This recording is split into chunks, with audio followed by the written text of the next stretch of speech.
ก็บอกล่วงหน้าคนก็ไม่ได้รู้สึกว่าจำเป็นอะไรมากมายที่จะต้องไปตุนแต่ในวันนี้นะคะก็พูดกันตามตรงค่ะ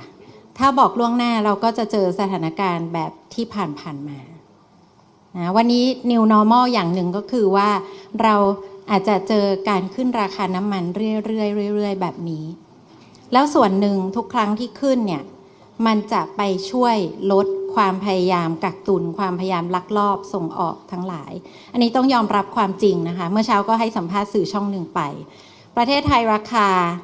น้ำมันหน้าปั๊มต่ำกว่าประเทศเพื่อนบ้านที่อยู่ติดกับเรารอบๆทั้งหมดในอดีตอาจจะ เอาละประเด็นนี้นะถูกให้สัมภาษณ์ไปเมื่อ 2 วันก่อนนะการแถลงข่าวคุณติ่งดร.มาริกาในฐานะที่เป็นอินฟลูเอนเซอร์ที่ใกล้ชิดกับประชาชนใกล้ชิดกับเสียงประชาชนเนี่ยนะครับการที่โฆษกสบกออกมาบอกแบบนี้ New Normal เนี่ยเพื่อป้องกันการกักตุนข้อที่ 1 ข้อที่ 2 คือมันเป็นรูปแบบใหม่การใช้ชีวิตและต้องคุ้นชินกับมันเราคิดว่าคุณพิพัฒน์ซึ่งเป็นหัวหน้าศูนย์สบกเนี่ยว่าอาการหนักแล้วอ่ะพอเจอโฆษกสบกที่นายกตั้งหรือสบกตั้งคนใหม่คนนี้หนักกว่าเดิมอีก ถ้าอุ้ยคุณพูดอย่างนั้นมันไปกระทบเขา หนักกว่าเดิมอีกนอกจากประวัติที่มีความน่าเชื่อถือหรือไม่แล้วเนี่ยยังมาถึงเรื่องเกี่ยวกับว่าคำพูดที่พูดลักษณะท่าทางวิธีการสื่อให้ประชาชนเห็นเนี่ยคำถามก็คือจะเฟียสไปไหนมั่นใจมันหน้ามันโหนกอะไรมานั่งเฟียสกับประชาชนเฟียสไปไหนอย่างนั้นเลยเหรอเฮ้ยคุณ คุณดูคนเฟียสดินี่มันเฟียสคำถามก็คือคุณกำลังจะบอกให้ประชาชนเนี่ยรับสถานการณ์วิกฤตเอาเองแบบ New Normal New Normal เนี่ยมันเป็นคำพูดตั้งแต่ตอนสมัยวิกฤตโควิดแต่ขณะเดียวกันวันนี้เป็นวิกฤตที่เราสามารถในการที่จะมีรัฐบาลเนี่ยรับมือได้แล้วรัฐบาลเป็นคนบอกประชาชนว่ากำลังรับมือและรับมือได้แล้วคุณบอกเองว่าน้ำมันเนี่ยมีเหลือใช้จำนวนกี่วันกี่เดือนกี่ปีแต่ขณะเดียวกันพอปรากฏว่าโฆษกสบกเอาไม่อยู่แล้วนายกรัฐมนตรีแทนที่จะอุ้มประชาชนดันไปอุ้มโฆษกสบกโฆษกสบกคุณพิพัฒน์ไม่มีความน่าเชื่อถือและก็ประโยชน์ทับซ้อนหรือไม่เนี่ยเป็นที่น่าสงสัยแต่ปรากฏแทนที่นายกรัฐมนตรีเนี่ยจะมีการเนี่ยเปลี่ยนตัวหรือเอาตัวไปใช้อำนาจเองในสบกโดยอำนาจพรกที่มีอำนาจของตนเองหรือดูแลเรื่องนี้ด้วยตัวเองให้เปลี่ยนผ่านหรือไม่ก็คืออาจจะเป็นคุณเอกนิติซึ่งเป็นรองนายกรัฐมนตรีด้านกระทรวงการคลังและคุณเอกนิติเนี่ยก็เป็นใครก็เป็นรัฐมนตรีคลังซึ่งเป็นผู้ถือหุ้นสูงสุดของปตท.ซึ่งปตท.คือใครคือเจ้าของโรงกลั่นคือโรงกลั่น80 กว่า%ก็คือปตท.คลองดังนั้นเนี่ยคุณเอกนิติเนี่ยอาจจะสามารถในการที่จะมีเขาเรียกว่าบทบาทที่ตรงจุดที่สุดไม่ต้องมานั่งรอฟังคำสั่งของคุณพิพัฒน์ไงแต่เนี่ยเขาเรียกว่าการจัดคนไม่ถูกกับงานจัดงานไม่ถูกกับคนยืนยันว่าขนาดว่าคนเนี่ยถล่มถมถุยขนาดนี้แล้วรัฐบาลยังไม่ทันได้เป็นเนี่ยคนยังถล่มถมถุยขนาดนี้พอตั้งโฆษกสบกเข้ามาอีกมาเฟียสใส่ประชาชนไปอีกอันนี้ไม่ได้บอกว่าเป็นการความพูดอย่างแบบมั่นใจหรอครับไม่ว่าแทนที่จะใช้คำว่าเฟียสแต่คำว่าเนี่ยเขาชัดเจนไงชัดเจนว่า1 2 3 4มันเป็นการสื่ออย่างนั้นมากกว่าหรือเปล่ามันเป็นลักษณะของการทำให้เกิดการกักตุนเพิ่มคุณบอกเองตอนนั้นเนี่ยที่มีบอกว่า15 วันเนี่ยจะเป็นช่วงเวลาใช่ไหมที่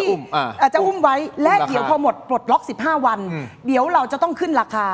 แปลว่าอะไรคนค้าขายน้ำมันเจ้าของปั๊มน้ำมันแม้กระทั่งใครก็ตามแต่ทับซ้อนประโยชน์ในวงสบกเขาเรียกว่าได้ข้อมูลอินไซเดอร์ไม่ใช่แค่อินไซเดอร์ด้วยได้ข้อมูลอย่างชัดเจนขนาดนี้แล้วถามว่าถ้าเกิดเป็นคุณทินหรือเป็นใครที่เป็นนักค้าขายอ่ะคุณจะปล่อยของออกตอนที่มันราคาถูกหรือว่าคุณจะกักไว้เพื่อที่จะเก็บได้กำไรอีกประมาณ6 บาท 7 บาทมันมีแรงจูงใจในการทำแบบหลังมากกว่าถูกต้องมีแรงจูงใจไม่ได้บอกว่าจะทำหรือไม่ทำนะมันทำไปแล้ว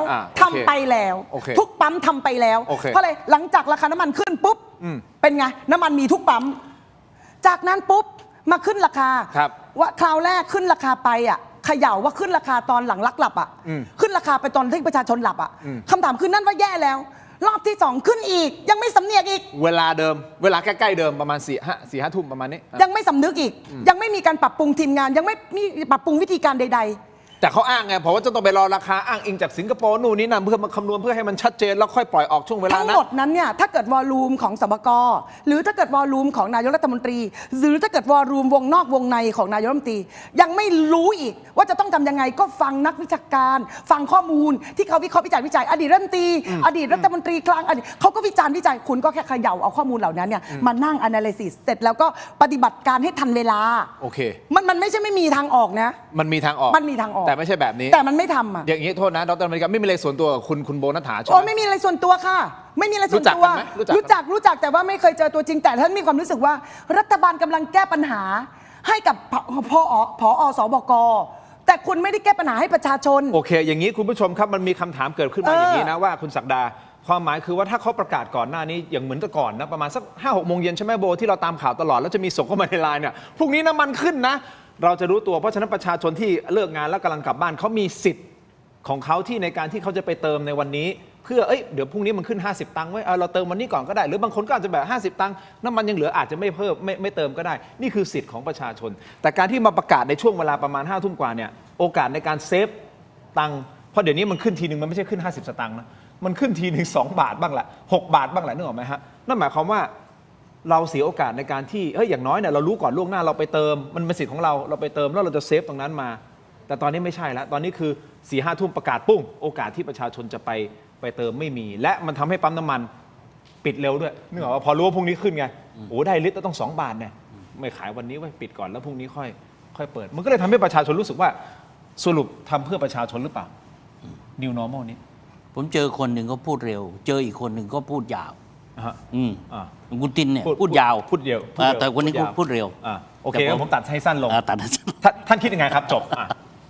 ฮะ คืออย่างนี้ครับ อืม ที่ดรมาริกาพูดเนี่ยถือว่าประเด็นน่าสนใจอย่างหนึ่งนะว่า สถานการณ์อย่างนี้เนี่ยมันเป็นการอุ้มบุคคล อุ้มสถานการณ์ หรือกำลังจะทำอะไร หรือกำลังจะอุ้มเพื่อให้อุ้มประชาชน ต้องแยกส่วนนะ อืม ลำดับแรกเนี่ยเมื่อมันมีการรบกันที่ภาคตะวันออกที่ตะวันออกกลางแล้วเนี่ย อืม มีข้อสันนิษฐานว่าจะตื่นตระหนกและจะมีการกักตุนหรือไม่ อืม แล้วก็ดูเห็นมีร่องรอย อืม ว่าคนน่าจะตื่นตระหนกให้แลน้ำมันอะไรขาดแคลนมีการปิดปั๊มเร็ว แลดูน้ำมันบางปั๊มหมดก่อนเวลา ฮะ ไม่ได้ขายตลอดทั้งวันทั้ง ครั คื บ นจนเป็นที่มาของการตั้งศูนย์ปฏิบัติการเนี่ยสปกนี้ แล้วก็ตั้งคุณวิพัฒน์มา ประการแรกที่มันไม่ควรจะเป็นแล้วมันเป็นเนี่ยเพราะว่าคุณไปตั้งคนที่คนมีความรู้สึกว่าโอเค คนนี้แหละอาจจะมีความเชี่ยวชาญชำนาญยุทธมีความสามารถ เพราะเขาทำธุรกิจเรื่องนี้มา ไม่ได้เกี่ยวกับการทับซ้อนก่อนนะ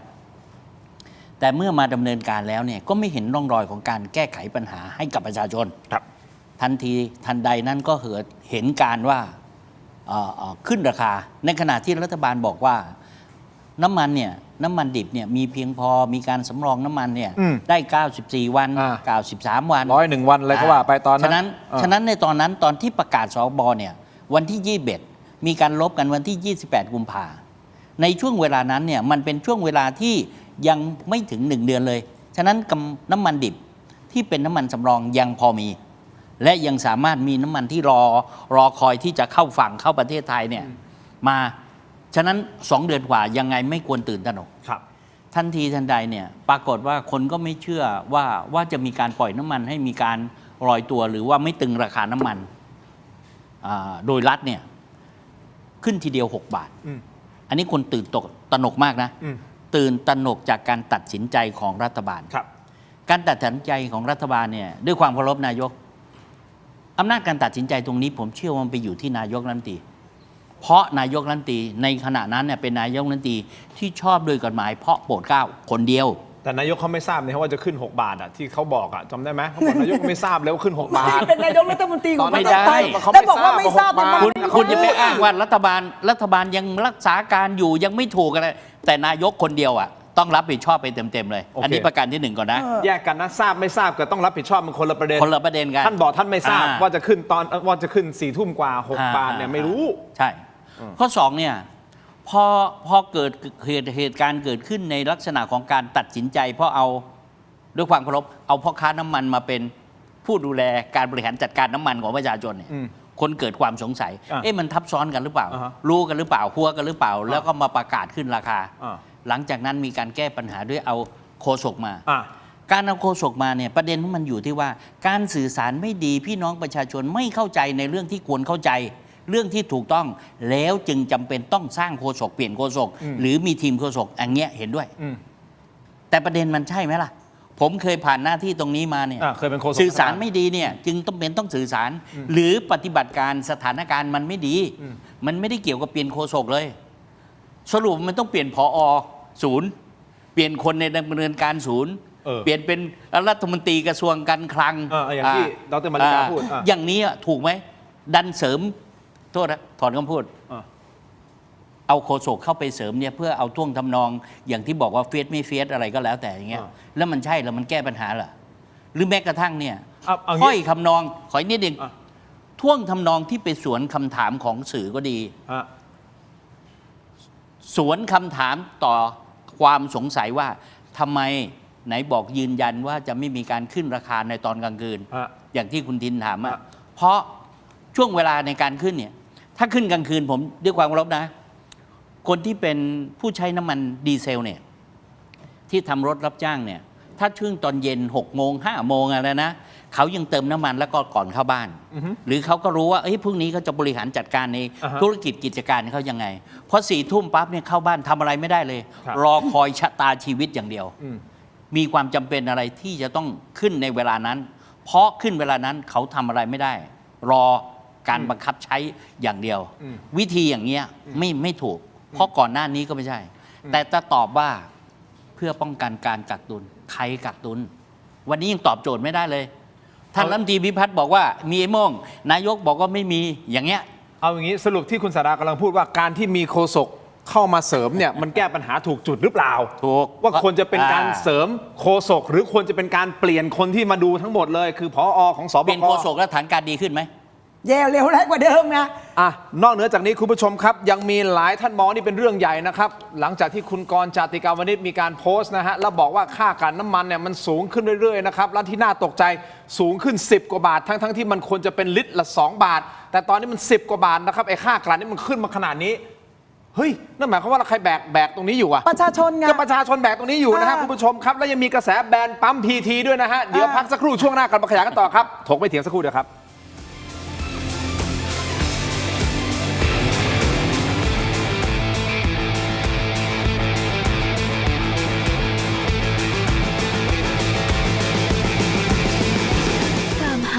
Royal Bread สไลซ์หนาเนื้อนุ่มหอมที่สุดของ Farmhouse ยกระดับความอร่อยง่ายๆได้ทุกวัน Farmhouse Royal Bread Everyday Bread Farmhouse ส่งตรงความสดชื่นถึงบ้านคุณกับมะยงชิดลูกใหญ่คัดพิเศษจากสวนเนื้อฉ่ำหวานอมเปรี้ยวเปลือกบางสั่งซื้อได้ที่เว็บไซต์และแอปพลิเคชัน Thailand Postmart ตัวท็อปใกล้ๆส่งให้ถึงมือส่งเสียงขจัดคราบประสิทธิภาพพลังแชมป์ผ้าขาวสะอาดรีดง่ายไร้กลิ่นอับกลิ่นหอมถนอมใยผ้าไม่เปลืองแรงขยี้เริ่มต้นที่10 บาทหาซื้อได้ที่ CJ มอทุกสาขาส้มสายน้ำผึ้งจากอำเภอฝางจังหวัดเชียงใหม่คัดเกรดคุณภาพสดจากสวนถึงมือเปลือกบางเนื้อแน่นหวานฉ่ำวิตามินซีสูงสนใจสินค้าสั่งซื้อได้ที่เว็บไซต์และแอปพลิเคชัน Thailand Postmart ตัวท็อปใกล้ๆส่งให้ถึงมือส้มสายน้ำผึ้งกรอบอร่อยกับโรตีกรอบจิ๋วหอมหวานทานเพลินแค่ฉีกซองก็พร้อมอร่อยแล้วหวานกำลังพอดีคำเดียวไม่เคยพอพิเศษสุดปกติถุงละ49 บาทวันนี้3 ถุงเพียง100 บาทต้นตำรับจังหวัดสตูลอร่อยเพลินแถมได้ช่วยชุมชนมีจำนวนจำกัดสั่งซื้อได้ที่เว็บไซต์และแอปพลิเคชัน Thailand Postmart ตัวท็อปใกล้ๆส่งให้ถึงมือฉีกกรอบอร่อยกับโรตีกรอบจิ๋วหอมหวานทานเพลินแค่ฉีกซองก็พร้อมอร่อยแล้วหวานกำลังพอดีคำเดียวไม่เคยพอพิเศษสุดปกติถุงละ49 บาทวันนี้3 ถุงเพียงสนับสนุนโดยแอปวันดีคอนเทนต์จริตไทยเพื่อคนไทยดาวน์โหลดได้แล้ววันนี้95เต็มถังเติมไปเลยเติมเข้าไปขึ้นยังไงก็ต้องเติมเพราะรถมันเติมน้ำเปล่าไม่ได้มันต้องเติมน้ำมันขึ้นเป็น100กูก็ต้องเติมเพราะกูไม่มีปีกกูบินไม่ได้น้ำเปล่าเติมไม่ได้เครื่องพังกูต้องเติมน้ำมัน95เต็มถังเติม เอาเรื่อง เนี่ย กลับมาฮะถกไม่ถี ฉันก็เป็น นี่คืออารมณ์คน อารม ตอน ณ์คน นี้ เป็นแบบนี้ ฉันก็เป็น เพราะว่าปกติบ้านฉันน่ะมีรถตู้มีรถเบนซ์มีอะไรแล้วรถตู้ฉันต้องใช้ทุกวัน จะมารายการนี้ฉันก็จะไปเติมน้ำมัน มีวันหนึ่งไปถึงประมาณ5 โมงเย็นใกล้กับเคดุสิตชั้นในนะไปถึงปุ๊บปั๊มปิดน้ำมันหมด เอ้า เฮ้ย เดี๋ยว รถกูเติมน้ำมันเลย อย่างนั้นเลย ฉันออกอาการอย่างนี้เลย เฮ้ย ไม่ได้เติมน้ำเปล่าเลยเฮ้ยปิดทำไมเราก็ทำได้แค่นี้ประชาชนไงประชาชนทำแบบนี้จริง ๆ แล้วฉันในฐานะประชาชนคนหนึ่ง ฉันก็อารมณ์ประมาณนี้ประชาชนเกิดขึ้นหัวระแหงแค่จะอินเนอร์แค่ไหน คุณทีน อันนี้คือฉันบอกเลยว่าอันนี้เป็นอารมณ์จากประชาชน ใช่ครับ ทุกคนเป็นอารมณ์นี้หมดเลย คือตอนนี้สถานการณ์มันไปขนาดนี้แล้วนะฮะคุณศักดาที่ยังอยู่ในการกับเรานะครับดรมาริกาคุณผู้ชมครับเอาอย่างนี้ผมไปอีกหนึ่งเรื่องแล้วกันเรื่องที่คุณกรณ์จติกาวนิชมีการโพสต์นะฮะก็กลายเป็นประเด็นใหญ่อีกหนึ่งเรื่องนะครับคือค่ากลั่นน้ำมันคุณผู้ชมครับบางช่วงบางตอนของประเด็นสำคัญที่ท่านโพสต์นะฮะคุณผู้ชมคุณกรณ์จติกาวนิชรองหัวหน้าพรรคประชาชนนะฮะและต้องขอย้ำอีกครั้งหนึ่งนะฮะนี่คือรัฐมนตรีคลังแห่งโลกในปี 2010 นะฮะท่านโพสต์ไว้น่าสนใจใจความสำคัญคือบอกว่าผมเห็นตัวเลขค่าการกลั่นเฉลี่ยเดือนมีนาคมณวันที่ 30 มีนาคม กระโดดขึ้นมาเป็น6 บาท 99 สตางค์จาก6 บาท 46 สตางค์ต่อลิตร เทียบกับ 3 วันก่อนหน้าก็คือวันที่ 27 มีนาคม นั่นหมายความว่าค่าการกลั่นเมื่อวานนี้ก็คือวันที่ 30 มีนาคม อันนี้คือท่านโพสต์เมื่อวานนะก็คือวันที่ 31 นี่คือวันที่ 30 มีนาคมสูงถึง 17 บาทกับอีก 6 สตางค์บาทต่อลิตรนะฮะในขณะที่ก่อนวิกฤตค่ากันอยู่ที่เฉลี่ยที่ 2 บาทต่อลิตรนะครับ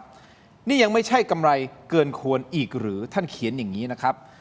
คุณผู้ชมฮะเราแบกภาระกันอยู่หนักขนาดไหนค่าการกลั่นอยู่ที่ 17 บาทกว่าต่อลิตรอย่างที่คุณกรณ์โพสต์ไว้อย่างนี้นะครับซึ่งปกติมันควรเฉลี่ยที่ประมาณสัก2 บาทต่อลิตรนะฮะเอางี้ค่าการกลั่นคือเวลาพูดถึงเฉลี่ยเนี่ยมันก็ต้องมาหารจำนวนวันต่อเดือนเท่าไหร่อะไรยังไงซึ่งมันก็จะได้ค่าการกลั่นต่อวันเท่าไหร่ยังไงแต่ท่านคำนวณมาให้แล้วก็โดยประมาณนี้เอายึดที่ท่านโพสต์แล้วกันนั่นหมายความว่าเราจ่ายค่าการกลั่นให้กับโรงกลั่นที่สูงเกินควรใช่หรือไม่ ผมขอสั้นๆนิดนึงนะ เชิญ ดินว่า โดยปกติเนี่ยน้ำมันที่ใช้ในประเทศไทยเนี่ยอยู่ประมาณ 76 ล้านลิตรในการกลั่นและแต่เรากลั่นได้เกินไปกว่านั้น ผลิตน้ำมันที่เอามาใช้ได้เนี่ยถึง70 กว่า 80 กว่าเกินขึ้นมาอีกประมาณก็เกือบ 10% เนี่ยเพราะฉะนั้นค่าการกลั่นตรงนี้เนี่ยมันไม่ควรสูงนี่ประการที่1นะครับประการที่2เนี่ยเราต้องเข้าใจเราทำความเข้าใจกับมันว่ายอมรับไหมว่าน้ำมันดิบที่มีอยู่ในประเทศไทยตามทุนสำรองน้ำมันเนี่ยมันเป็นน้ำมันเก่ามันมีอยู่ก่อนแล้วที่เขาตุนไว้ในสภาวะเพื่อการค้าเพื่อการรับรองรับสำรองตามผลของกฎหมายที่จะต้องมีทุนน้ำมัน เพราะว่ามันเป็นเรื่องของความมั่นคงมันเป็นของเก่าที่ไม่ได้เอาซื้อมาใหม่แล้วเอามากันมันมีของในสต็อกแล้วคุณต้องเอามากันโรงกลั่นในประเทศไทยเนี่ยมีตั้ง6 โรงบ้านผมก็เป็นหนึ่งในนั้นก็คือไทยออยล์ที่ศรีราชาที่ชลบุรีในกรุงเทพก็มีที่ระยองก็มีอีก3เนี่ยติดเลยมีทั้งหมด6 โรงโรงกลั่นเหล่านี้เนี่ยมันอยู่ในกลุ่มเดียวกันทั้งนั้นเองที่สำคัญก็คือรัฐเป็นผู้ถือหุ้นรายใหญ่ในการของโรงกลั่นเหล่านี้ด้วยนั่นก็คือปตท.ทำไมมิอุ้มเขาให้นานที่สุดอุ้มเขาเพื่อรออะไรรอสถานการณ์ให้มันดีกว่านี้มันอาจจะเจรจากันอยู่ที่เรียกก็ได้ว่าอยากจะยุติแล้วจะถอนกำลังหรือจะส่งกำลังรบอะไรก็ได้มันยังมีน้ำมันสำรองอยู่ทำไมรีบเอาไปกันและรีบขึ้นราคาอย่างนี้นั่นคือคำถามว่ามีคุณผู้ชมคอมเมนต์กันเข้ามาอันนี้ผมอาจจะพูดโดยที่ไม่มันอยู่ติดใต้สำนึกหรือเปล่าไม่แน่ใจนะฮะผมไปบอกคุณกรณ์จติกาวนิชเป็นรองหัวหน้าพรรคประชาธิปัตย์นะมีคนบอกว่าพี่ทินอยู่พรรคประชาธิปัตย์ไม่ใช่พรรคประชาชน คือเราคุ้นชินกับฝ่ายค้านที่เป็นพรรคประชาชนที่ออกมาเคลื่อนไหวอย่างรุนแรงแต่ผมพูดประชาชนหรือประชาธิปัตย์ผมเข้าใจพูดประชาธิปัตย์ผมก็จำไม่ได้นะเมื่อกี้นี้ขออภัยนะแต่ละคนทักมาเหมือนกันผมตรวจสอบนิดนึงว่าผมพูดพรรคประชาธิปัตย์หรือพรรคประชาชนแต่จริงๆหนึ่งในนั้นคือพรรค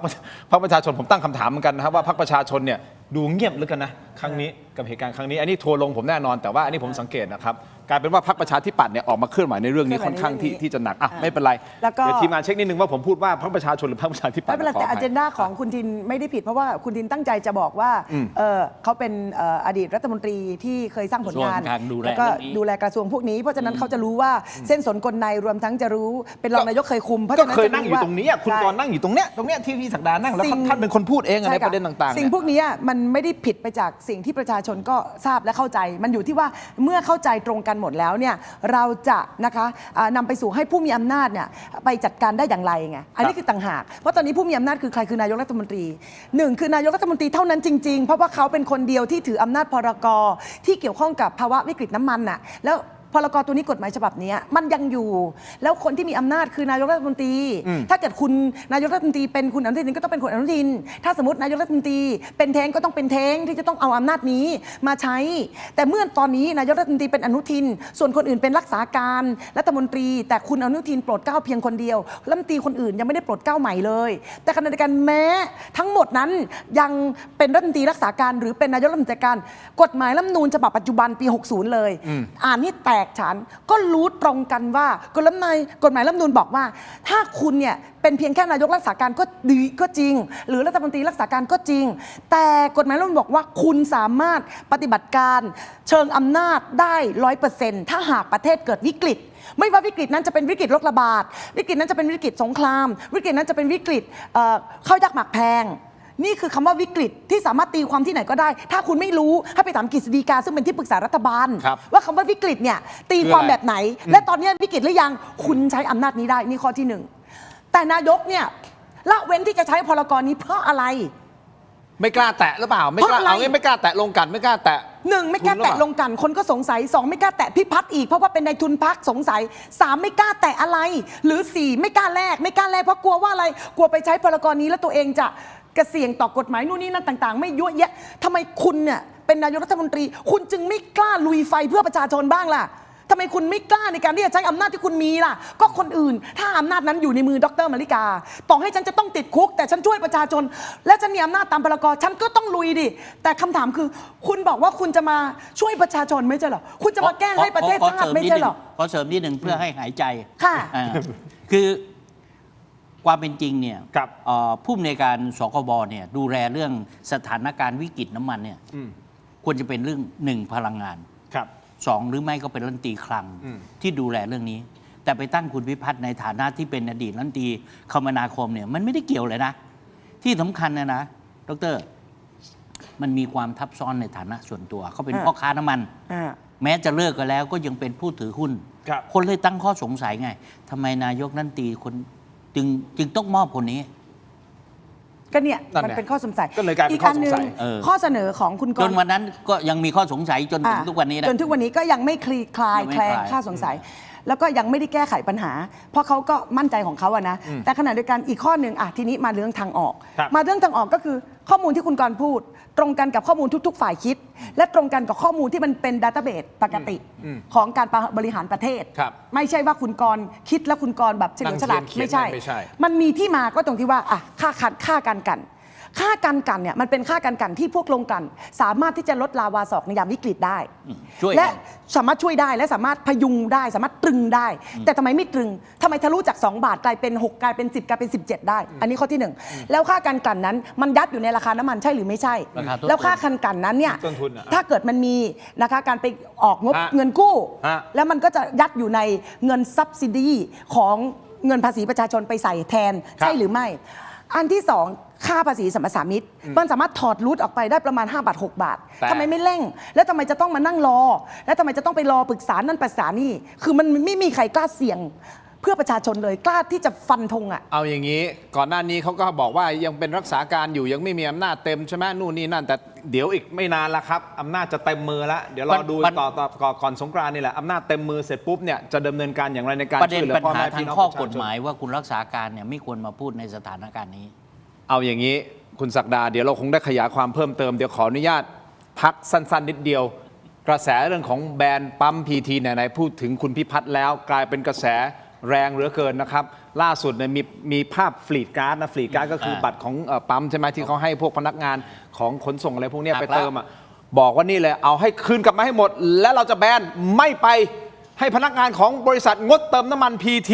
ตอนนี้เริ่มเป็นกระแสแรงแล้วนะครับแล้วเรื่องของกาแฟอีกนะที่กินกาแฟในปั๊มเนี่ยเป็นยี่ห้อของปั๊มนี่แหละไม่ให้กิน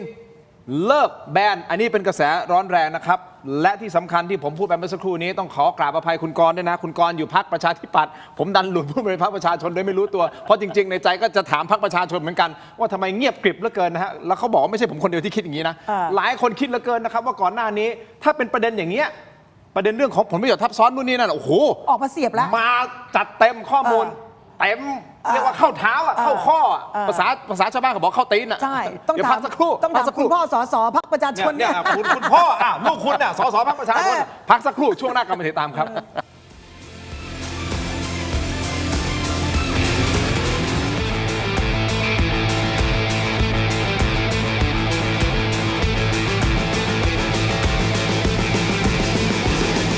ครบรอบ 5 ปี ถกไม่เถียงแฟนรายการตัวจริง ห้ามพลาดกับบ็อกเซตสุดพรีเมียม คุ้มสุดๆ เพียง 799 บาท คุณจะได้รับไอเทม 4 รายการ 1. เสื้อรุ่นประวัติศาสตร์ 2. ลายเซ็นจากผม ถิ่นโชคกมลกิจ 3. ยาดมสมุนไพรอุ้ยอันโอสถรุ่น Limited Edition และ 4. สติกเกอร์เซ็ตสุดกวน เอาไปแปะให้สะใจ สั่งซื้อด่วนวันนี้ส่งฟรีได้ร่วมทำบุญกับมูลนิธิบ้านพระพรรีบหยิบมือถือขึ้นมาสแกน QR Code บนหน้าจอตอนนี้ได้เลย ช้าหมดอดแน่นอน ฉลอง ฝันดีเป็นกระต่ายน้อยที่รักการร้องเพลงเป็นชีวิตจิตใจ น้องฝันดีซ้อมร้องซ้อมเต้นทุกวันอย่างไม่เคยเหน็ดเหนื่อย แต่แล้วเรื่องไม่คาดฝันก็เกิดขึ้นก่อนวันแข่งเพียงวันเดียว ในขณะที่ความหวังกำลังจะหมดไป น้องฝันดีก็มองเห็นบางสิ่ง พี่คิดดี เราร้องเพลงไม่ได้ แต่เรายังเต้นได้นี่นา และลำดับต่อไป ขอเชิญพบกับน้องฝันดีครับ น้องฝันดีจะทำอะไรน่ะ เธอไม่ได้มาร้องเพลงหรอกหรอ ว้าว ถึงจะร้องเพลงไม่ได้ แต่น้องฝันดีก็เปลี่ยนวิกฤตให้เป็นการแสดงที่ยอดเยี่ยม พร้อมกับเพื่อนๆของเธอ ด้วยความคิดสร้างสรรค์อันน่าทึ่งทำให้น้องฝันดีได้รับรางวัลไปครอง และที่สำคัญที่สุด เธอยังได้เรียนรู้บทเรียนอันมีค่าอีกด้วย เมื่อแผนหนึ่งไม่สำเร็จ เราก็สร้างแผนใหม่ได้เสมอค่ะ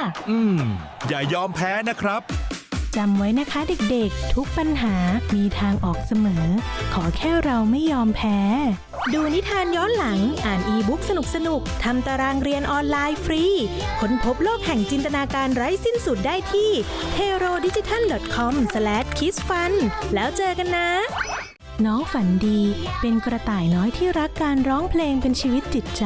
น้องฝันดีซ้อมร้องซ้อมเต้นทุกวันอย่างไม่เคยเหน็ดเหนื่อย แต่แล้ว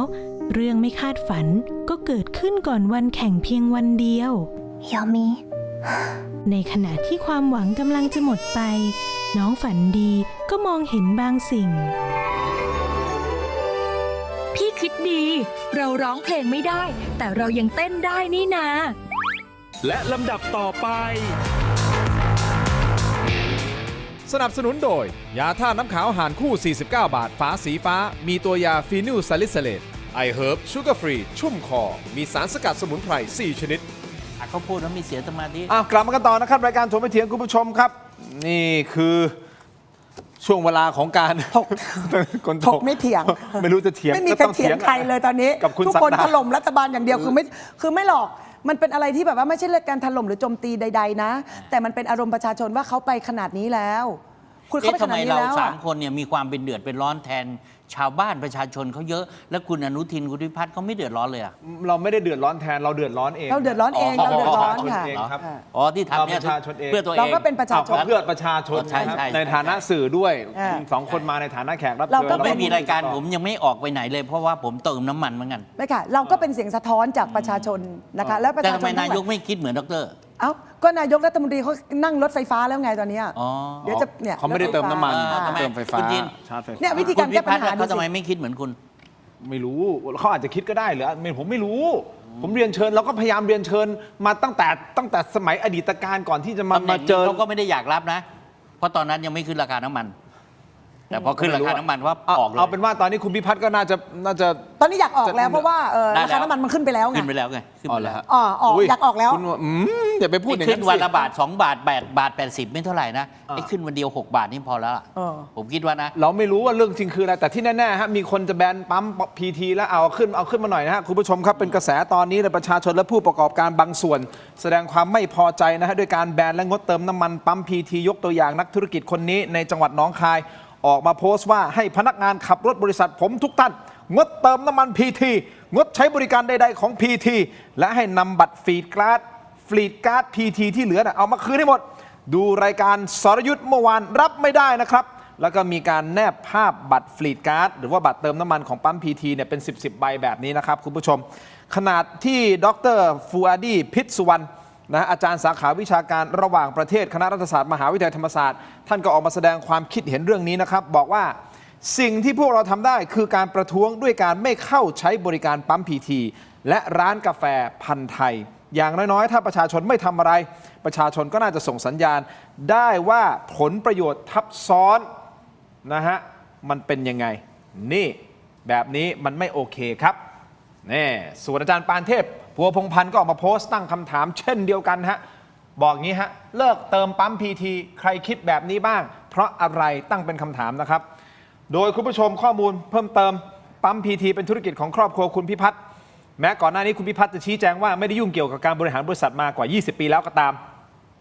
แต่ก็ยังมีข้อคอรหาว่าเกรงใจโรงกลั่นบ้างแหละเพราะรัฐบาลไม่กล้าเรียกเก็บภาษีลาภลอยหรือว่า windfall tax จากโรงกลั่นแต่จะใช้วิธีไปกู้เงินมาเติมให้กองทุนน้ำมันเพื่อนำไปอุดหนุนราคาแทนนะครับ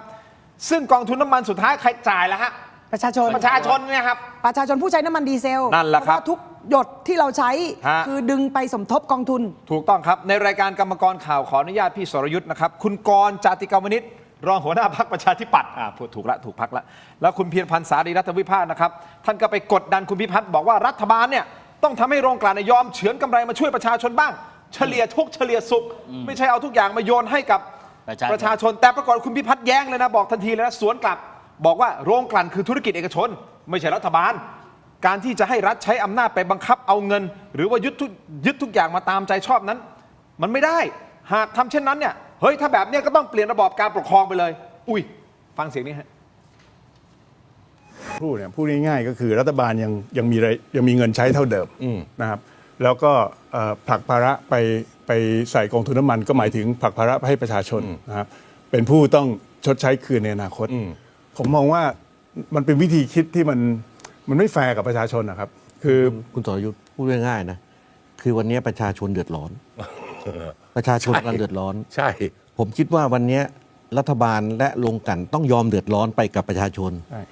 ง่ายๆแค่นี้แหละครับแต่ถ้าคุณจะบอกว่าขณะนี้แม้ประชาชนจะเดือดร้อน แต่ผมรัฐบาลและโรงกลั่นผมขอไม่เดือดร้อนไปกับคุณด้วย อันนี้ประชาชนรับไม่ได้เท่านั้นเองครับขอโทษนะครับโรงกลั่นไม่ใช่รัฐบาลไม่ใช่ผมแยกเป็น2 ส่วนนะครับว่าโรงกลั่นไม่ใช่รัฐบาลเพราะถ้าพูดเหมาอย่างนี้ก็กลายเป็นว่ารัฐบาลเอาเปรียบประชาชนมันไม่ได้ครับเพราะฉะนั้นการพูดมันต้องชัดโรงกลั่นเขามีสิทธิในการจะให้ก็ได้ไม่ให้ก็ได้ไม่ให้เราก็เอาภาษีลาภลอยมาอัดก็คือเรื่องปกติแต่มันเป็นขบวนการที่ต้องทำไปทีละขั้นตอนไม่ใช่เรานึกจะอันนั้นผมคิดว่ามันต้องเปลี่ยนระบอบการปกครองอะครับทุกสิ่งทุกอย่างยึดเขาให้หมด ท่านพูดเกินเลยไปนะครับ2 ประเด็นคุณผู้ชม2 ประเด็นจากเหตุประเด็นนี้นะคือที่ทำไมเราถึงเจาะแล้วก็ตามต่อเนื่องเพราะมันเป็นประเด็นสำคัญนะฮะมันคือปากท้องของประชาชนเราอยากจะให้ทุกท่านได้รู้ย้ำกันเข้าไปฮะได้รู้ฮะว่าวิธีการคิดคือคิดอย่างไรจากรัฐบาลณตอนนี้เรามีสิทธิ์เราเป็นประชาชนเราเป็นสื่อ2 ประเด็นที่เกิดขึ้นจากเมื่อสักครู่นี้1ปกป้องทุนพลังงานใช่หรือไม่กลุ่มพลังงานใช่หรือไม่2ไม่ยึดโยงกับประชาชนใช่หรือไม่เอาอันแรกก่อนคือก็ชัดเจนแทนที่จะพูด พื่อประชาชนหรือว่าปกป้องแทนประชาชน หรือว่าเอาข้อถกเถียงในนั้นเนี่ยเป็นเวทีที่เป็นประโยชน์พอสมควรนะคะมาหยิบมาว่าจะไปพิจารณาอย่างไรเรื่องนี้กฎหมายมันสามารถเข้าไปลงกันแล้วสามารถจัดการได้แล้วกฎหมายอะไรรองรับถามคุณกรณ์สิแล้วคุณคิดว่ากฎหมายอะไรรองรับล่ะก็ถามเขาเลยต่อหน้าหรืออันที่2คุณพิรพันธ์บอกว่าไปจัดการภาษีสัมปทานมิตรคุณคิดว่าเร็วที่สุดต้องจัดการอย่างไรปรึกษาไปเลยตรงนี้ในฐานะคุณเป็นอดีตรัฐมนตรีพลังงานคุณจะทำยังไงถ้าคุณเป็น1 2 3คุณก็เลคเชอร์ตรงนั้นแล้วก็รับข้อมูลจากตรงนั้นมามันจะไม่เกิดปัญหาที่ประชาชนจะมีความรู้สึกต่อต้านคุณพิพัฒน์ขนาดนี้ถึงขั้นลามไปที่พีทีเลยนะแต่คุณพิพัฒน์ดันตอบโดยการต่อต้านทุกข้อมูลแต่ดันปกป้องลงกันมันใช่ไหมการพูดแบบนี้ไม่ยึดโยงประชาชนใช่หรือไม่ใช่คือไม่ได้คิดว่าประชาชนเป็นสมการเลยเหรอคุณทินครับดร.ครับการที่เรามีรัฐบาลเราก็ต้องคำนึงถึงนะประเทศไหนก็แล้วแต่จะระบอบการปกครองที่คุณพิพัฒน์พูดแบบไหนก็แล้วแต่ทำไมถึงต้องมีรัฐบาลเนี่ยใช้อำนาจเหนือแต่รัฐบาลที่ใช้อำนาจเหนือแบบเชิงเอารัดเอาเปรียบคนกับเสียสละเพื่อคนเพื่อประชาชนในสถานการณ์ที่มันวิกฤตแบบนี้เนี่ยรัฐบาลที่ดีที่สุดเนี่ยก็คือรัฐบาลที่ต้องเสียสละแต่ในขณะที่คนจะต้องออกเงินซื้อน้ำมันแพงขึ้นกับรัฐต้องมาพยุงราคาน้ำมันเนี่ยรัฐเลือกตัดสินใจงั้นผมปล่อยเลยผมไม่ตึงราคาและให้ภาระเนี่ยมันไปตกกับชาวบ้านอย่างเงี้ยเป็นรัฐบาลที่ดีไหมล่ะอันนี้เป็นคำถามนะคุณผู้ชมสแกน QR Code หน้าจอตอนนี้ไปที่ออนไลน์ของเรานะครับ YouTube Tero Digital Facebook ถกไม่เถียงเดี๋ยวไปต่อกันนะฮะในออนไลน์ยังมีประเด็นของคุณสุปจีอีกนะฮะกลายเป็นประเด็นฮะเพจดังก็ไปขุดประวัติการศึกษาของคุณสุปจีบอกเฮ้ยไอ้นี่มหาวิทยาลัยห้องแถวเนี่ยซึ่งปิดไปตั้งแต่ปี 1991 แล้วนะครับโอ้โหกลายเป็นประเด็นดราม่าร้อนแรงขึ้นมาทันทีนะครับและยังมีประเด็นของคุณเอกนิติฮะตั้งเป็นประธานคตร.กำหนดราคาน้ำมันแล้วนะฮะคุณผู้ชมครับก็ทำได้นี่แล้วก่อนหน้านี้ล่ะทำไมเพิ่งทำวะเจอกันในออนไลน์ขอบคุณทั้ง2ท่านก่อนนะฮะทางทีวีนะครับขอบครับเจอกันในออนไลน์ถกไม่เถียงครับสวัสดีครับ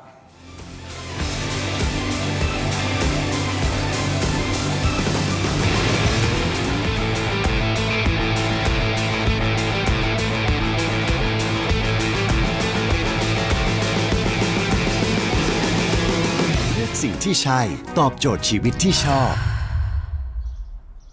Star Air Air Solar Hybrid ใช้พลังงานจากโซลาร์เซลล์และระบบอินเวอร์เตอร์ช่วยเซฟค่าไฟได้สูงสุดถึง 60% ให้ชีวิตง่ายและประหยัดมากยิ่งขึ้นเลือกสิ่งที่ใช่ตอบครับสวัสดีครับผมชื่อยินดีเอาเลยพี่น้องอย่าไปกลัว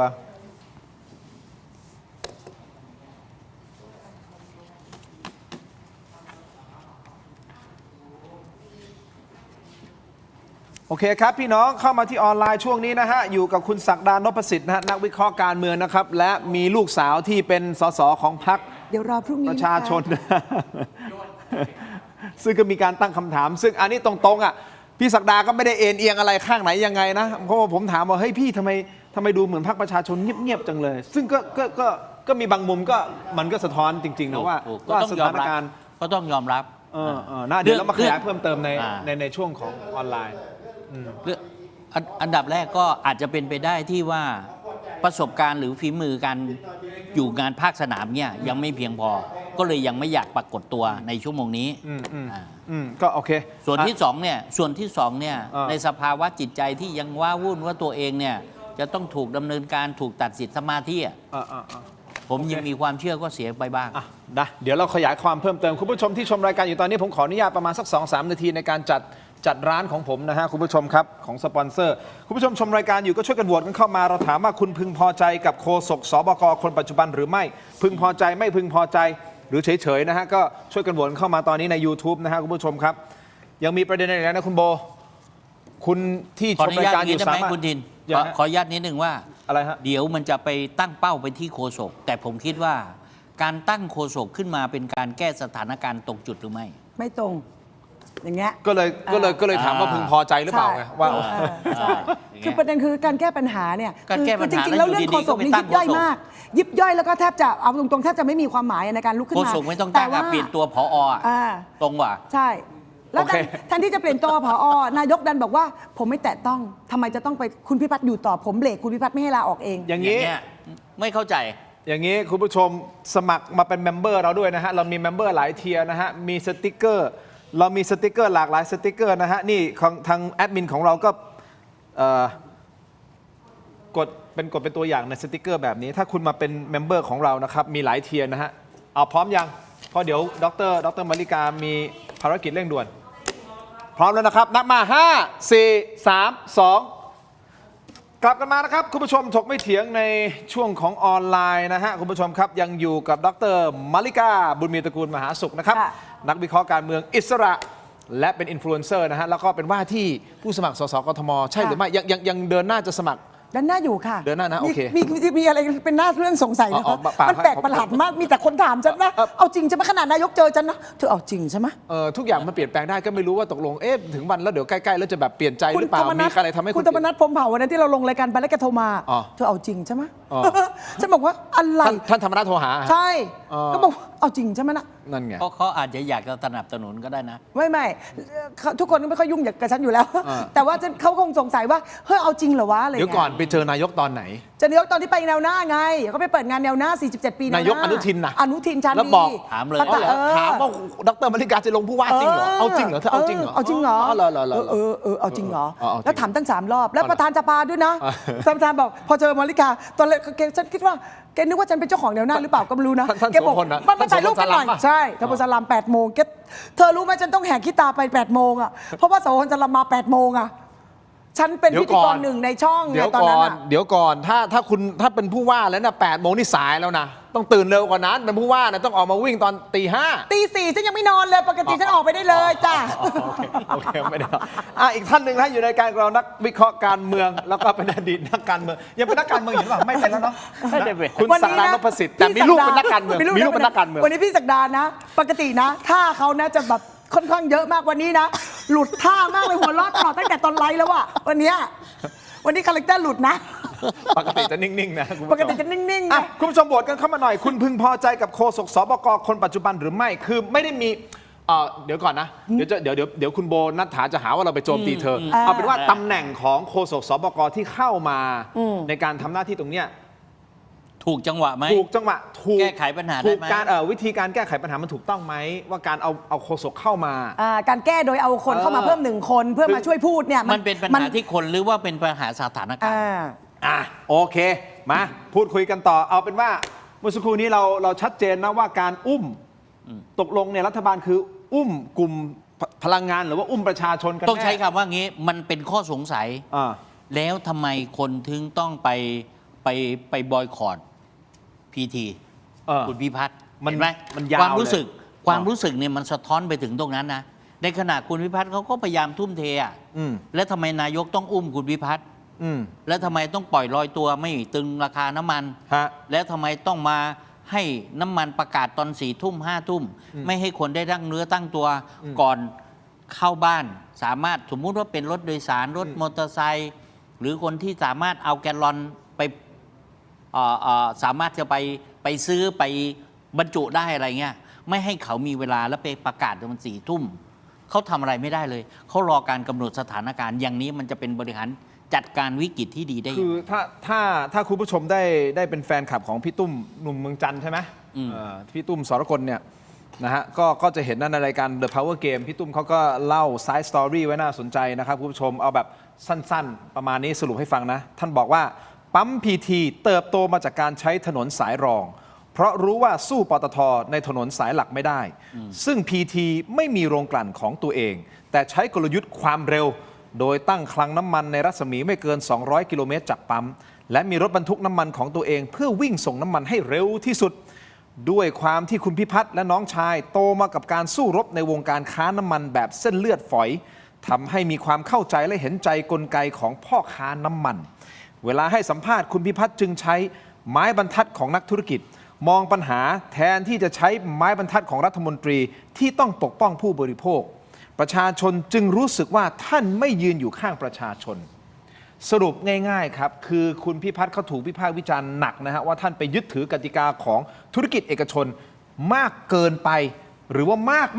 กในขณะที่ประชาชนและนักการเมืองฝ่ายอื่นๆนะมองว่าเฮ้ยในยามวิกฤตแบบนี้ที่ประชาชนเขาเดือดร้อนหนักเรือหายเนี่ยนะครับ รัฐบาลและกลุ่มทุนก็คือโรงกลั่นเนี่ยควรต้องยอมเจ็บตัวแล้วมาร่วมรับภาระนี้ด้วย ไม่ใช่ปล่อยให้ประชาชนเดือดร้อนอยู่ฝ่ายเดียว สรุปโดยประมาณแบบนี้ ซึ่งคุณพิพัฒน์ก็ไปตอบเรื่องกระแสแบน PT ว่าอย่างไรคุณพิพัฒน์รัชกิจประการท่านรองนายกรัฐมนตรีและรัฐมนตรีว่าการกระทรวงคมนาคมให้สัมภาษณ์ในรายการโทรทัศน์เจาะลึกทั่วไทย Inside Thailand ของคุณหมาแก่คุณดนัยเอกมหาสวัสดิ์นะครับกับพี่แมวสาวนะฮะถึงกรณีแบนปั๊ม PT บอกว่าเรื่องนี้ต้องแยกส่วนกันนะตนลาออกจากธุรกิจครอบครัวตั้งแต่ปี 2546 แล้วและไม่เคยเข้าร่วมสังฆกรรมกับบริษัท PT ในตำแหน่งใดทั้งสิ้นตลอดระยะเวลา 20 ปีตนจะเข้าไปปีละครั้งเท่านั้นเองคือวันไหนรู้ไหมวันเกิดบริษัทก็ช่วงเดือนมีนาคมนี่แหละและย้ำด้วยนะครับว่า PT เนี่ยมีคณะกรรมการและผู้บริหารและเป็นบริษัทมหาชนฉะนั้นการที่จะเข้าไปก้าวไก่หรือไปครอบงำบริษัทเนี่ยมันไม่ง่ายนะมันไม่ง่ายนะไม่ได้แปลว่ามันทำไม่ได้นะถูกไหมมันไม่ง่ายนั่นหมายความว่ามันยากแต่ไม่ได้บอกว่าทำไม่ได้ท่านพูดเองนะบอกมันไม่ง่ายขอสั้นๆนิดเดียวนะครับบอกว่าอะไรฮะคุณพิพัฒน์เนี่ยจะไม่ได้เป็นผู้บริหาร PT ไม่มีปัญหาแต่คุณพิพัฒน์บอกเลยกับสาธารณะนะเขาเป็นผู้ถือหุ้น PT ได้กำไรผู้ถือหุ้นได้ส่วนแบ่งได้โอเคงั้นผมขอจบประโยคอันนี้ทดไว้ในใจทวนกันอีกครั้งหนึ่งบอกว่า PT มีคณะกรรมการและผู้บริหารและเป็นบริษัทมหาชนฉะนั้นการที่จะเข้าไปก้าวไก่หรือครอบงำบริษัทมันไม่ง่ายเพราะมีบอร์ดอยู่แล้วแต่ไม่ปฏิเสธว่าเป็นเรื่องของครอบครัวก่อนจะทิ้งท้ายบอกว่ายังดำรงตำแหน่งเป็นผอ.สบก.ใช่ไหมเมื่อท่านนายกไว้วางใจให้ทำหน้าที่ตนก็จะทำหน้าที่ให้ดีที่สุดแต่ตนอาจจะขอเข้าไปหารือกับท่านนายกในเมื่อสังคมไม่ยินดีให้ตนมานั่งกำกับดูแลตรงนี้ตนจะขอว่าหยุดเถอะและจะหาที่สบายๆไปเป็นพี่เลี้ยงให้กับกระทรวงอื่นๆดีกว่าความรู้ความสามารถนี่ผมพูดนะความรู้ความสามารถท่านพิพัฒน์คงไม่ปฏิเสธกันแต่สิ่งที่ประชาชนตั้งคำถามก็คือว่าท่านยืนอยู่ข้างประชาชนหรือเปล่า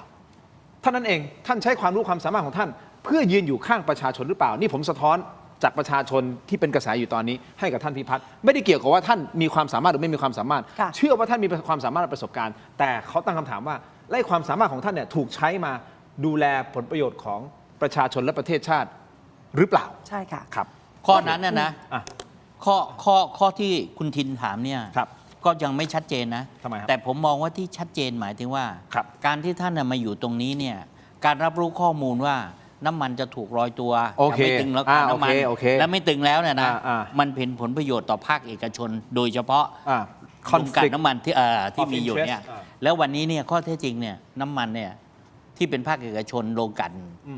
ขายหน้าปั๊มอะไรก็แล้วแต่เนี่ยได้กำไรไปแล้วลิตรละ6 บาทจากการขึ้นราคาเป็นที่ประจักษ์แล้ว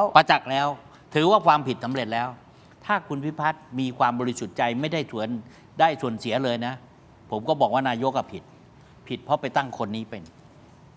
มันเกิดอินไซเดอร์ข้อมูลไปแล้วและนอกจากนั้นเกิดการตุนไปแล้วและนอกจากนั้นก็คือทั้งโรงกลั่นทั้งบรรดาพวกน้ำมันรู้ข้อมูล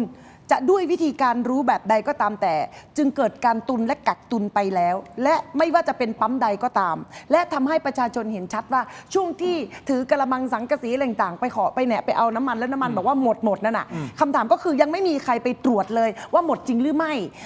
และตัวถังน้ำมันที่เก็บน้ำมันอยู่ใต้ดินอยู่ใต้ปั๊มทั้งหมดถ้าปั๊มหนึ่งโดยประมาณเนี่ยที่เขาตั้งถังตั้งแบบใหญ่100,000 ลิตร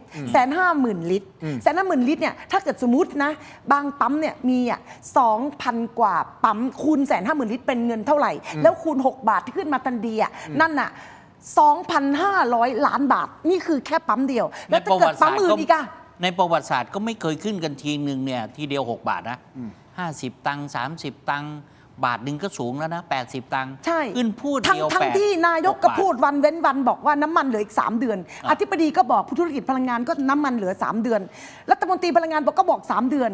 นะคะใครมานั่งพูดเนี่ยในวอลลุ่มเนี่ยก็บอกว่า3 เดือนในเมื่อ3 เดือนแต่คุณขึ้นพรวด6 บาทโดยที่มีเติมทุกปั๊มหลังจากที่เตาตุนไปตั้งคุณพิพัฒน์วันที่21คุณพิพัฒน์พอน้ำมันขึ้นเนี่ยคืนวันที่25ขึ้นแล้วนะ4 วันในขณะคุณพิพัฒน์มานั่งเป็นผอ.อยู่การอินไซเดอร์การรู้ข้อมูลแล้วจะลอยตัวหรือไม่ลอยตัวนี้มันตั้งคำถามได้อะมันตั้งคำถามได้มันสงสัยได้แหละตกลงมันยังไง PT ได้กำไรไปแล้วใช่ไหมและปั๊มอื่นด้วยเอา PT เนี่ย เอาอย่าง ข นี้ ณะเดียวกันอีกกรณีลงกลั่นที่บอกว่าที่มันควรที่จะดึงความแบ่งทุกข์แบ่งสุขอะไรนั่นน่ะควรจะดึงแก๊ปตรงนั้นเนี่ยออกมาช่วยหรือออกมาอุ้มประชาชนหรือออกมาอะไรไม่ควรจะฟาดกำไรเกินควรอันนั้นก็ไม่แก้มันมี3อย่างนะคุณทิน คือในส่วนลงกลั่นที่จะมีนะคะส่วนต่างที่เกิดขึ้นจากค่ากลั่น2 บาทอ่ะมันพุ่งไป10 กว่าบาท10 กว่าบาทแล้วนั่นน่ะอันนั้นส่วนหนึ่งยังไม่แก้2คือภาษีสัมปทานมิตรก็ยังไม่แก้ก็รอกกต.นู่นรออะไรสักอย่างหนึ่งที่เขาอ้างอันที่3ก็มีส่วนของค่าการตลาดที่ควรจะถอดรูทออกมา เพื่อจะได้ไม่ต้องไปเป็นภาระของราคาน้ำมันประชาชนก็ไม่ได้ถอดออกมา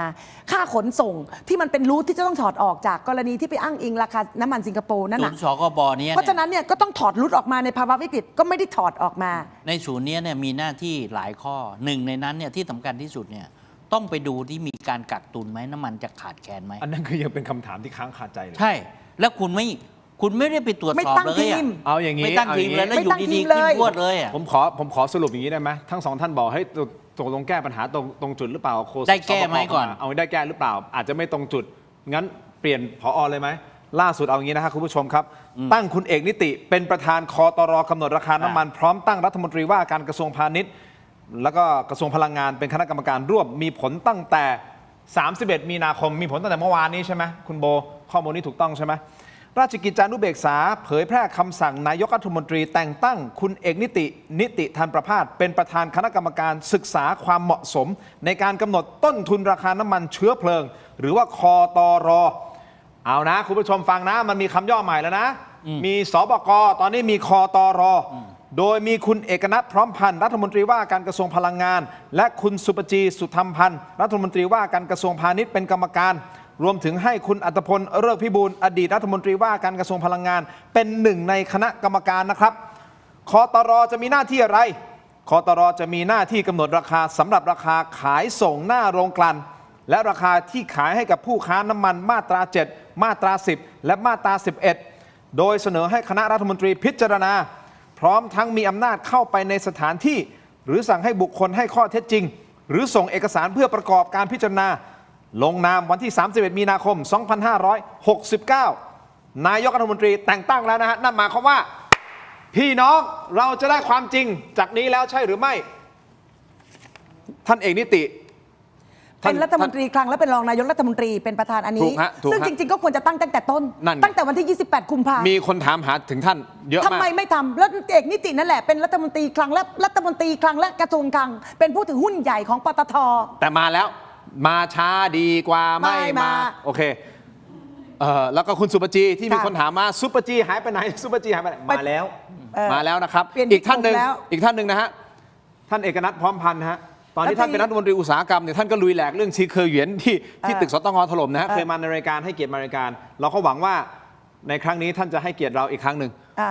เดี๋ยวจะมาขยี้ขยายว่าตกลงเนี่ยท่านจะสุดซอยหรือว่าทะลุซอยยังไง หรือว่าจะสุดถังไหมหรือว่าแค่ หรือ ครึ่ง ทะลุถั ถั ง ง สุด หรือว่า ถัง ทะลุถังหรือว่าแค่ครึ่งถังหรือว่าอยู่บนถังอันนี้ก็ต้องดูอีก โอเค อ่ะ ท่านนายกว่ายังไงประเด็นนี้ฟังหน่อยครับ ในเรื่องการแบ่งงานบอกว่าจะคุยกับ ก็กปอะไรนะเดี๋ยวสบเยอะแยะสบกที่เกี่ยวกับเรื่องของสถานการณ์น้ำมันเนี่ยมันก็จะหมดไปกับรัฐบาลหนูหนึ่งนะหนูสองมาก็ต้องตั้งใหม่ เพราะว่ามัน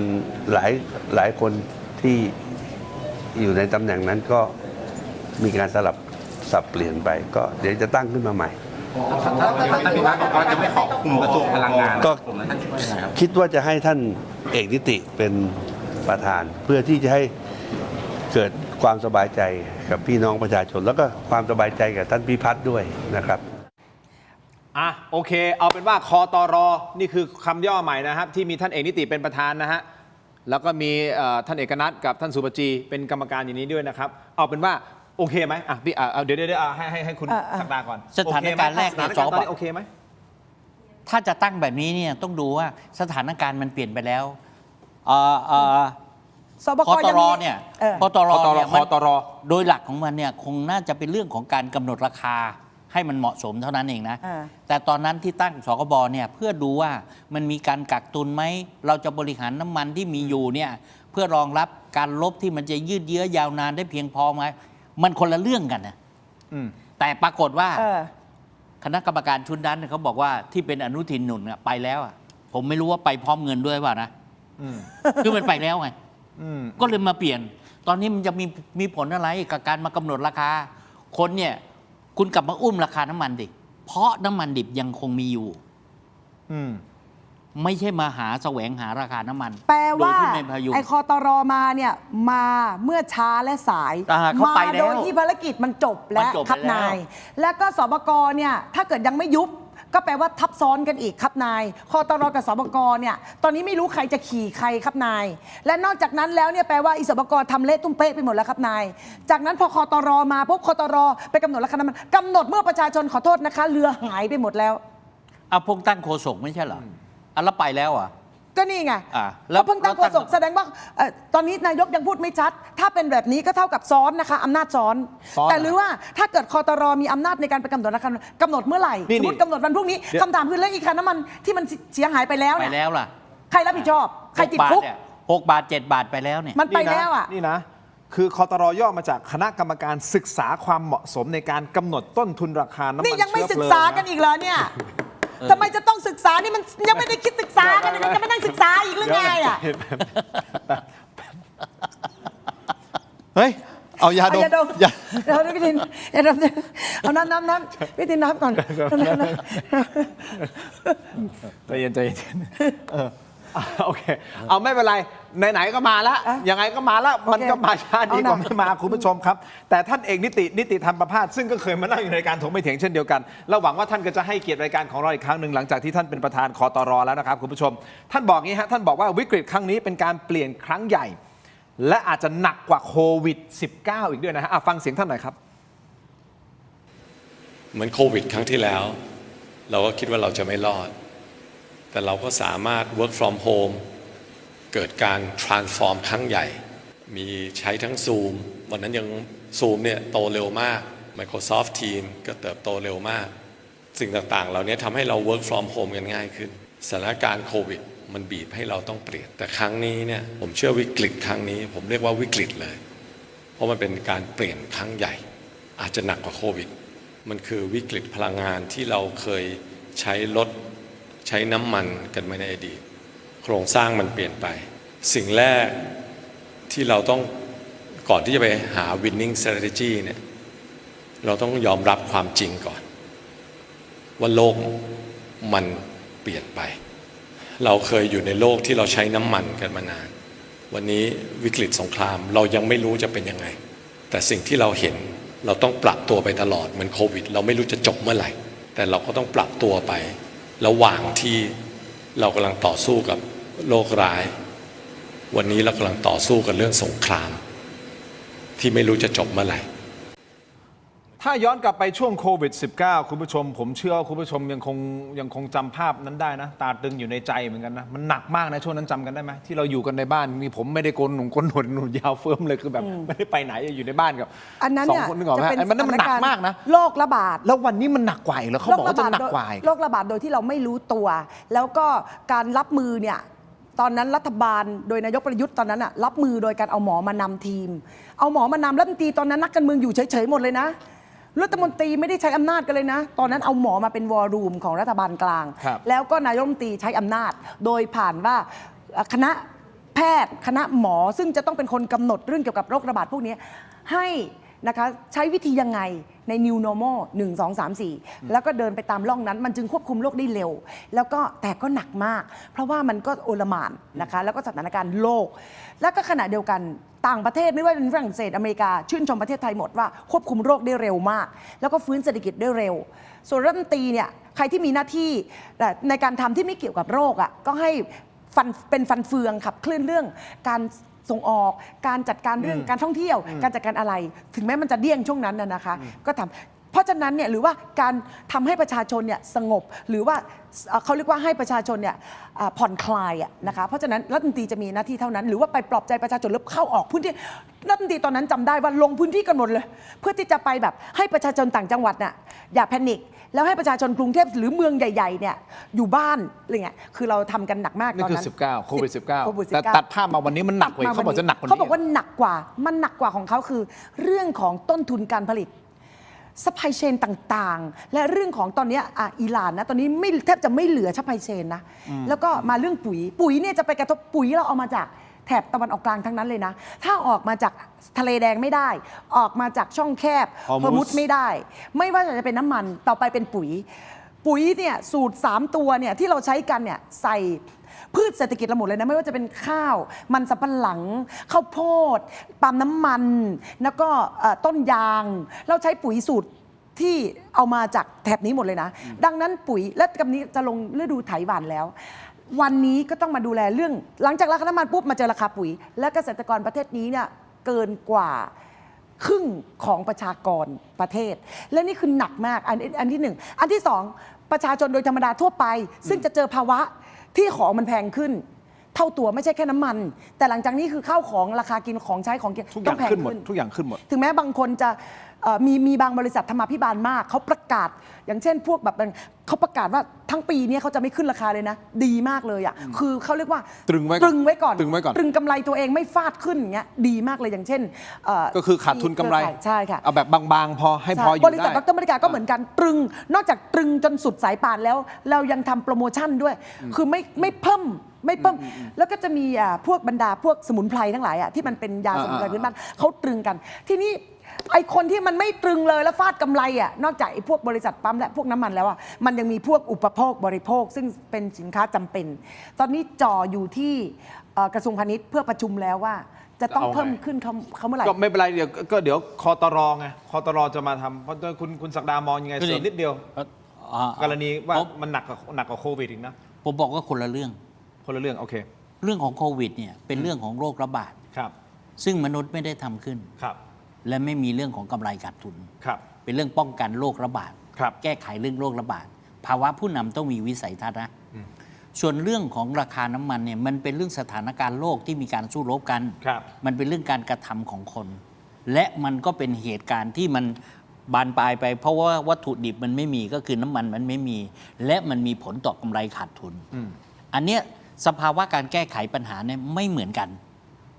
เราเคยคุยกันในรายการนี้เรื่องนี้ว่าจะมีมาตรการอะไรป้องกันยังไงใช่ไหมโควิดเนี่ยมันไม่มีกำไรขาดทุนมาเกี่ยวข้องเลยแต่ราคาน้ำมันเนี่ยบอกว่าอ้าวตอนนี้ถ้าเราเกิดวิตกกันว่าน้ำมันจะพอใช้ไหม 2-3 เดือนถ้าหากว่าเขายังจะรบกันต่อไปเนี่ยรัฐบาลไม่เห็นวางมาตรการเลยว่าปิดปั๊มให้เร็วนะใช้น้ำมันเชื้อเพลิงให้น้อยนะเพื่อยืดระยะเวลาน้ำมันสำรองที่ยังคงพอมีอยู่ให้มันยาวนานไปนะและเราจะไม่ขึ้นราคากันอะไรประมาณนี้ผมไม่เห็นรัฐบาลทำเลยหลายประเทศเริ่มทำแล้วนะก็พอมันเกิดวิกฤตแล้วไงดูทำท่าวันนั้นที่เราคุยกันเนี่ยว่าคุณศักดาว่าเขาจะรบกันนานไหมผมก็ยังบอกว่าไม่น่านานหรอกเพราะเขาไม่ได้เป็นนักรบเขาไม่ได้รบอย่างนี้เว้นแต่เขาจะเอาทรัพยากรวันนั้นในรายการเราคุยกันแบบนี้แต่พอมาวันนี้เนี่ยเดือนเต็มถึงวันนี้นะแสดงว่าไอ้น้ำมันสำรองที่มันมีอยู่ไม่ได้เกี่ยวกับที่มันอยู่ระหว่างการเดินทางการขนส่งมันจะพอหรือเปล่าตอนนี้เนี่ยมาตรการในการค้นหาการรองรับการใช้น้ำมันให้มันน้อยลงยังไม่เห็นยังไม่มีเลยแล้วไปตั้งกำหนดราคากำหนดอะไรมันเป็นเรื่องของผลประโยชน์แล้วนะในเวลาที่เกิดวิกฤตอย่างนี้เนี่ยภาวะผู้นำเนี่ยมีความจำเป็นงั้นใครก็ได้สิงั้นเราจะหาผู้นำมาทำไมตอนนี้ผู้นำที่ต้องเก่งเนี่ยเอาความเก่งมาเพื่ออะไรงั้นใครก็ได้ดิตอนนี้โอเคเข้าใจประเด็นคุณศักดาก็รอรัฐบาลที่เต็มรูปแบบถวายสัตย์ปฏิญาณแถลงนโยบายเสร็จปุ๊บเนี่ยมันไม่เกี่ยวข้องกฎหมายหรอกแต่ผมขอคาดหวังว่าพอเสร็จปุ๊บเนี่ยมีอำนาจเต็มทุกอย่างเนี่ยเราจะเห็นแผนการแบบ1 2 3 4ให้ชัดเจนเลยนะครับและผมเข้าใจว่าท่านศรีศักดิ์พวงเกตแก้วท่านรัฐมนตรีต่างประเทศเนี่ยท่านก็ทำงานหนักในการที่จะประสานกับต่างประเทศต้องยกความดีความชอบมีผลงานอยู่คนเดียวจริงๆใช่แล้วน้ำมันเรือที่มาได้กับจากอิหร่านที่ผ่านได้นี่คือน้ำมันอยู่ส่วนสำคัญต้องยกให้ท่านศรีศักดิ์นี่นะอันนี้พูดตรงๆนะและแกเป็นแคนดิเดตนายกด้วยนะแกอยู่ในแคนดิเดตด้วยนะศรีศักดิ์เนี่ยเปลี่ยนเลยไหมเฮ้ยเดี๋ยวเสียใจศรีศักดิ์เนี่ยนะมีผลงานตั้งแต่ตอนที่ไปสหประชาชาติตอนภาวะสงครามแล้วนะเสร็จแล้วคะแนนเทไปพอเอาศรีศักดิ์ขึ้นแคนดิเดตคนเทไปหมดเลยนะเสร็จแล้วศรีศักดิ์ก็มาสถานการณ์นี้อีกแต่ว่าศรีศักดิ์เป็นแค่รัฐมนตรีต่างประเทศไงรองนายกกับรัฐมนตรีต่างประเทศใช่ค่ะแต่ว่าถือว่าซีกของความสามารถของศรีศักดิ์เนี่ยถือว่าอันเนี้ยใช่ อันนี้ตอนนี้โชว์ได้อยู่คนเดียวแล้วตอนเนี้ย ก็ตอนนี้มันมีสถานการณ์นี้แล้วก็แก้ไขปัญหาได้ก็ต้องยอมรับ ก็ กัน เดี๋ยว นะ รอดูครับว่าไอ้คตรคือคณะกรรมการศึกษาความเหมาะสมในการกำหนดต้นทุนราคาน้ำมันเชื้อเพลิงคตรนำโดยท่านเอกนิติเนี่ยจะออกมาเป็นอย่างไรข้อที่ 1 ส่วนสบกมาจากศูนย์บริหารและติดตามสถานการณ์การสู้รบในภูมิภาคตะวันออกกลางเนี่ยบทบาทจะเป็นยังไงสองคณะกรรมการนี้ตกลงจะออกมาในรูปแบบไหนยังไงแต่ยังไงคือเราก็ต้องให้กำลังใจ ค่ะ ต้องรอดูต่อไป เราก็ให้กำลังใจแหละค่ะ นะครับ แต่ว่าเราท่านช่วยให้กำลังใจประชาชนด้วย ใช่ นะ ครับ คะ ใช่ครับ ค่ะ เดี๋ยว มันต้องแก้ปัญหาเขาเนาะมันต้องแก้ไขปัญหากันนะ คือเราก็วิจารณ์ถ้าเราเห็นอะไรที่มันไม่ควรเราก็ต้องวิจารณ์ เอาสั้นๆนิดหนึ่งนะว่า สิ่งที่มันกระทบวันนี้ราคาน้ำมันเพิ่มขึ้นน้ำมันดูท่าทางว่าจะขาดแคลนไม่ขาดแคลนในเนี้ยยังอยู่ประเด็นสงสัยนะข้อ2นะแต่รู้ไหมว่าผมเนี่ยทำงานพื้นที่เนี่ยวัดเนี่ยต้องมาหาสสนะไม่มีน้ำมันที่จะเอาไปเผาเพราะเขาไม่ให้ซื้อน้ำมันใส่แกลลอนที่บ้านผมติดทะเลเนี่ยต้องทำเรือประมงเขาบอกเขาเอาเรือหางยาวเนี่ย ออก ขึ้นไป ไม่ได้ ไม่ได้อาหารก็จะมันก็ถูกแพงเพราะมันหาไม่ได้วินมอเตอร์ไซค์รับจ้างก็มีปัญหาแล้วบ้านผมเนี่ยมันเป็นเมืองท่องเที่ยวไง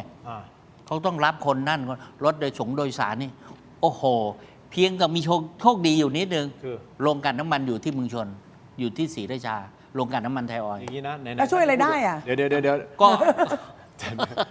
อยู่มีโรงกลั่นน้ำมันอยู่ข้างๆบ้านแล้วช่วยเลยไหมอ่ะ ก็ได้ถูกเขาเอ่ยชื่อว่ามีโรงกลั่นน้ำมัน6 โรงหนึ่งในนั้นอยู่ที่เมืองชนแต่มันแก้ไขปัญหาที่นั่นไม่ได้เลย ผมขอมาไหนๆครั้นก็พูดถึงว่าเฮ้ยเราก็เจอปัญหาเราก็เห็นปัญหาแล้วมันไม่ใช่แค่เราประชาชนคนเดียวที่เห็นปัญหานะครับผมว่าฝ่ายค้านเองก็ต้องเห็นปัญหานะครับอันเนี้ยผมรู้เลยเดี๋ยวพูดไปเดี๋ยวทัวร์ก็ลงผมนะโดยเฉพาะในออนไลน์แต่จริงๆผมก็ คุณทินจะพูดว่าฝ่ายค้านดูเงียบไป ประชาชนพรรคประชาชน พ พรรคประชาชน ดู นะค เงี รับ ยบไป ก็คือในการทำหน้าที่ของพรรคฝ่ายค้านในช่วงนี้คอมเมนเตเตอร์ที่มาออกรายการหลายต่อหลายคนพูดแล้วเราก็พูดกัน น้อง ร โร อบๆ ม เหมื ก็ อน ดู กัน เงียบ นะครั ไป บหลัง น้อง จาก วิ จ โร บ จน์ก็ดูเงียบไปนิดนึง นั่นแหละที่กำลังจะพูดโอเค น้องไหมทองของเราก็เงียบไป เอา นิด เป็น นึง ว่าดูเหมือนมันยังทำใจไม่ได้กับการพ่ายแพ้หรือเปล่าไม่รู้นะฮะหลังจากที่เคยมีพลังมหาศาลในการขับเคลื่อนประเด็นสังคมอย่างต่อเนื่องนะฮะอันนี้ท่านศักดานี่คือลูกของท่านก็เป็นสสของพรรคประชาชนเพราะฉะนั้นพูดแบบตรงไปตรงมาเลยนะครับตั้งข้อสังเกตว่าขนาดน้ำมันขึ้นมา6 บาทอย่างนี้หรือประเด็นค่าการกลั่นใน10 กว่าบาทแบบนี้มันน่าจะเป็นข้อมูลที่ทำให้ฝ่ายค้านอ่ะโดยเฉพาะพรรคประชาชนเนี่ยนำมาใช้ขยี้ได้อีกอย่างที่ผมบอกไงคุณอย่างที่คุณติ่งบอกด้วยคุณรังสิมันต์โรมคุณวิโรจน์ใช่ไหมนี่คือตัวตึงที่เรามาในรายการก็บ่อยครั้งอ่ะเฮ้ยมันเงียบไปว่ะ ขอพูดก่อนได้ไหม เดี๋ยวแป๊บนึงเดี๋ยวคุณติ่งเขาจะต้องรีบไปผมให้คุณติ่งก่อนเลยให้ดรมาริกา ดรพูดก่อนถูก ไม่สงสัยเหมือนที่คุณทินสงสัยแต่เรามีความรู้สึกว่าคือการเป็นฝ่ายค้านเนี่ยจะถูกคาดหวังจากประชาชนว่าจะต้องเป็นกระบอกเสียงแทนประชาชน แต่ว่าลีลาท่าทางมันดูเบาไปนิดนึงดูซอฟต์ไปดูชาร์ตไม่ขึ้นนะชาร์ตนี่บอร์ดปตทน้ำมันอะไรต่างๆมันต้องขึ้นมาหมดแล้วพลเอกพลโทอะไรตั้งกันไว้ยังไม่ไปสักทีต้องขึ้นมาเป็นฉากหรือข้อคอรหาผลประโยชน์ทับซ้อนอะไรเงี้ยมันซ้อนกันไปปุ๊บชื่อต้องโยงแล้วพิพัฒน์แล้วโยงไปนามสกุลอะไรเมียลูกอะไรอยู่ตรงไหนเป็นฉากแล้วเนี่ยประชาชนต้องเห็นภาพ แต่ว่าทีนี้ประชาชนต้องคืออย่างประชาชนอย่างดิฉันเนี่ยต้องไปขุดเองใช่ไหมหรือว่าต้องรอประชาชนพรรค ประชาชน อย่างเงี้ยก็เนี่ยเรียนถามท่านคุณพ่อสสนะ เอางี้ปกติถ้าสมมติรัฐบาลเพียงพล้ำหรือว่ามีข้อคอรหาอะไรมันโอ้โหมาแล้วจัดเต็มเลยนะพรรคประชาชนนี่จัดเต็มเลยนะเกิดอะไรขึ้น นี่ ได้คุยกับลูกไหมฮะได้คุยกับลูกไหม ยอมรับที่ดรพูด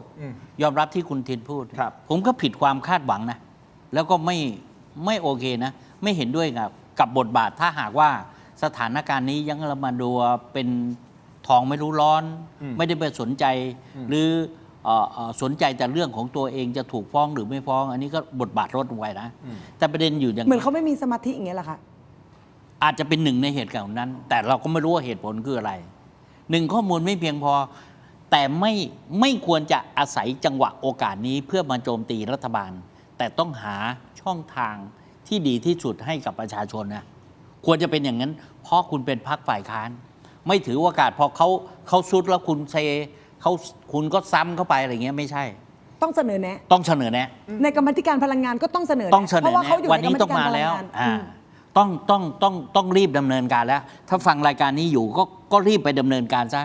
คุณจะเสียสมาธิหรือคุณกำลังจะทำเรื่องอะไรอยู่ ก็เป็นเรื่องที่ควรจะต้องทำไปไม่ว่ากัน แต่เรื่องนี้มันเป็นเรื่องแทรกเข้ามา มันเป็นเรื่องแทรกขึ้นมาเผลอๆเรื่องอื่นจะต้องถูกจับวางไว้ก่อนด้วยซ้ำไปต้องเอาเรื่องนี้มาก่อน เป็นไปได้ไหมเขาอาจจะแบบกังวลเรื่องของ 44 สสที่ เขากังวลอยู่แล้วเขากังวลมาตลอดเพราะเขาเป็นคนเลื่อนเอง ตอนแรกเรื่องนี้มันจะจบตั้งแต่ก่อนเลือกตั้ง แต่ปรากฏคณะของน้องๆเขาเป็นคนขอเลื่อน เขาไม่ควรกังวลเรื่องนี้ เพราะเขาพูดอยู่เสมอเลยว่าเขาจะไม่เสียสมาธิกับเรื่องพวกนี้ฉะนั้นถ้ามันเป็นจริงอย่างที่พูด ใช่ค่ะ วันนี้ต้องออกมาแสดงบทบาทว่า การแก้ไขปัญหาเรื่องวิกฤตพลังงานวิกฤตน้ำมันเนี่ยสำหรับพี่น้องชาวบ้านที่เกี่ยวข้องได้รับผลกระทบจากการขึ้นราคาเนี่ยคุณต้องแนะนำรัฐบาลเลยแต่อย่าไปตีรัฐบาลเขาไม่ต้องไปตีทำให้เขาเห็นเลยว่ารัฐบาลต้องแก้ไขปัญหาอย่างนี้ 1 2 3 1 2 3และสิ่งที่มาเนี่ยถ้าจะชี้ไปเนี่ยชี้ได้ครับว่ามันมีไอ้โม่งมันมีคน ใคร ที่ คือไอ้ เกี่ยว โม่ง ผลประโยชน์ รัฐบาลยังจับไอ้โม่งไม่ได้ เอาพูดไป เราต้อง อย่างนี้ได้ ไปโชว์แล้วว่าใครคือไอ้โม่ง แต่หัวใจสำคัญเนี่ย อ่า ผมว่าตอนนี้เขาไม่ได้สนใจใครเป็นไอ้โม่งใครผิดหรือใครถูกเขาต้องการเห็นทางออกว่าปัญหาวิกฤตน้ำมันทำให้คนจะไม่กระทบเนี่ยทำยังไง คุณต้องแสดงกลิ่นของความเป็นผู้แทนหรือ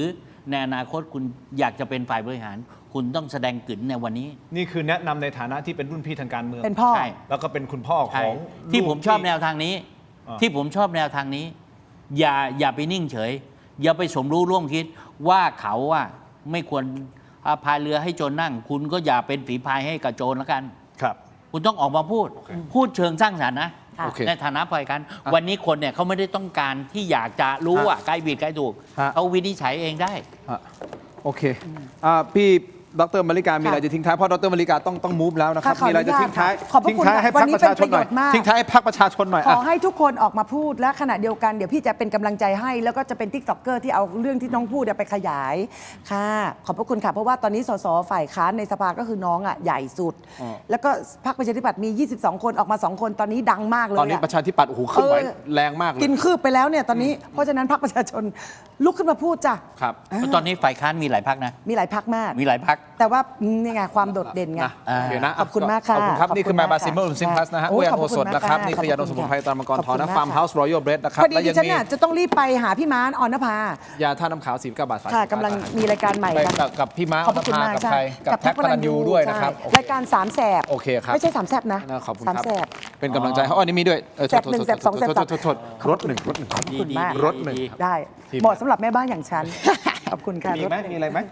มีนะครับ ขอบคุณ ครับ สวัสดี เราจะดมไปด้วยครับ ค่ะ เดี๋ยวดู อันนี้มอบให้พี่ทินค่ะ ขอบคุณครับให้ผมดมก่อนนะ ขอบคุณ มาก นะคะ ครับดรมาริกา สวัสดี ไป ครับ แล้วครับ สวัสดีครับ สวัสดีครับ นี่ได้ของกลับไปนะฮะเหมือนชิงโชคมาเลยนะฮะขอบคุณมากๆเลยนะครับเฮ้ยจูได้ออกทีวีอีกแล้วเว้ยจูได้ออกทีวีอีกแล้วนะครับอ่ะคุณผู้ชมครับ เดินกันต่อไหนๆก็ไหนๆละเราพูดถึงประเด็นนี้นี่คือในฐานะที่เป็นประชาชนคนหนึ่งเป็นรุ่นพี่ทางการเมืองคนหนึ่งนะครับและเป็นคุณพ่อของสส ในฐานะ ของพรรคประ เป็น ชา อ ชน ดีต เองด้วย ในฐานะเป็นอดีตนักการเมืองเป็นผู้แทนมาเนี่ยแล้วก็ยังทำงานเป็นปากเป็นเสียงอยู่ แม้ว่าจะอยู่ในบทบาทไหนฐานะไหนก็แล้วแต่นะ อันนี้เป็นการแสดงความคิดเห็น ติชมด้วยความสุจริตใจ แล้วก็หาทางออกร่วมด้วย ไม่ใช่มาโจมตีเพื่อเราจะได้ฟูขึ้นมาไม่ใช่ ไม่ใช่เป้าหมายนะ เราอยากจะมาชี้ในรายการให้เห็นว่าไอ้สิ่งที่ควรจะแก้ไขตอนเนี้ยผมคิดว่าชาวบ้านเขาเดือดร้อนเรื่องอะไร ควรจะมองไปที่ตรงนี้ก่อน ครับ เท่านั้นเอง ครับผม เช่นคุณดินสั้นๆครับ ครับเชิญครับ เช่นว่าคนที่เขามีผลกระทบกับการที่เขาต้องใช้น้ำมันดีเซลที่มันต้องขึ้นสูงเนี่ยรถรับจ้างแก๊ปวินมอเตอร์ไซค์รับจ้าง หรือ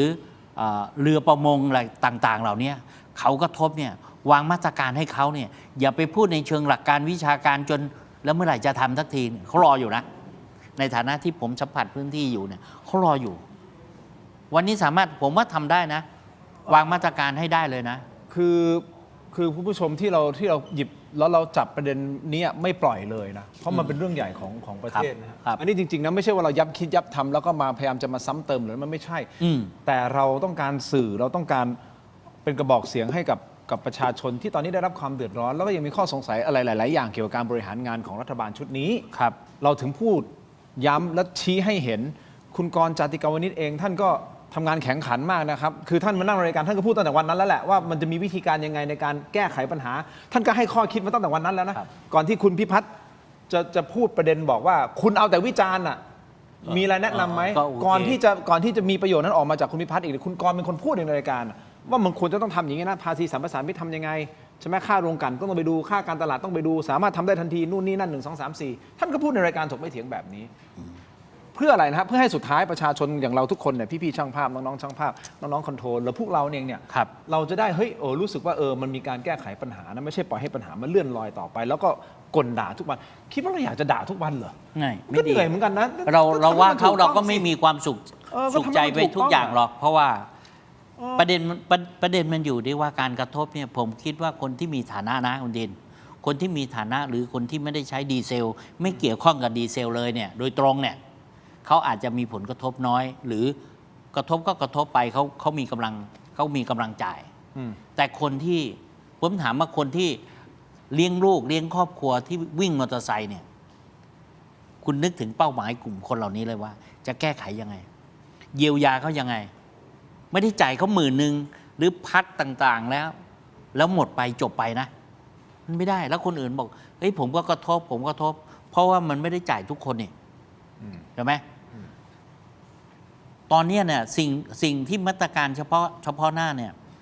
สิ่งที่เขาจำเป็นที่จะต้องจ่ายราคาที่มันสูงขึ้นเนี่ยเหล่านี้แก้เขาไปก่อนเลยครับ2ต่อไปต้องเจอทุกครัวเรือนคุณทินก็ต้องเจอผมก็ต้องเจอเช่น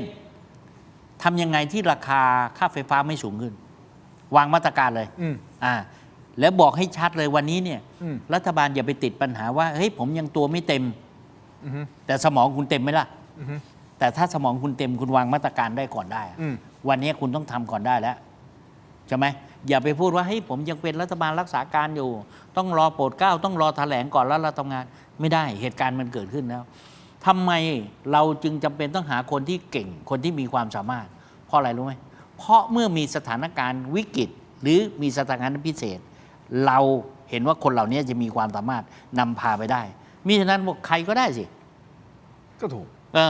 อย่างนี้เนี่ยเรากำลังหาคนแบบนี้เนี่ยเพื่อเอาไว้รองรับสถานการณ์พิเศษผมว่าคุณผู้ชมมีคำตอบอยู่ในใจแล้วนะครับว่าสุดท้ายเนี่ยประชาชนอยู่ในสมการของรัฐบาลหรือเปล่าคุณจินครับ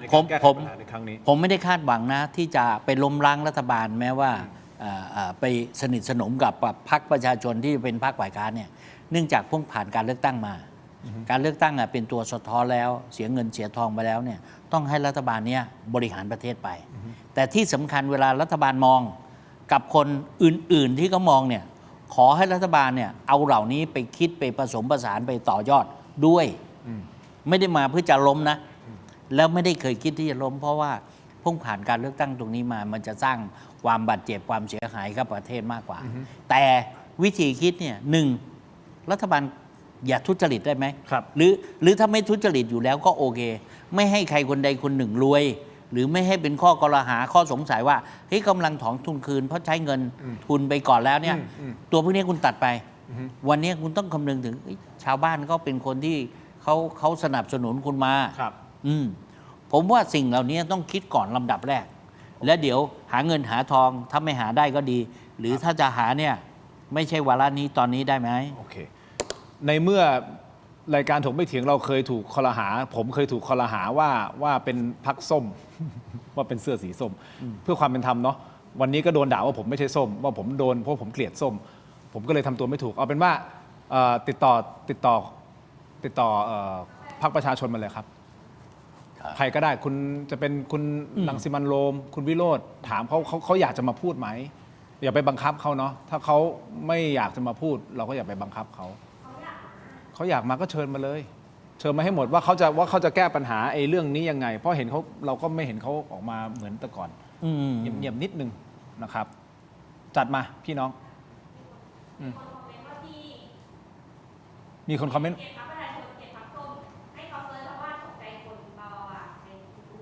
มีคนบอกว่าผมเกลียดพรรคส้มผมไม่ได้เกลียดพรรคไหนเลยครับ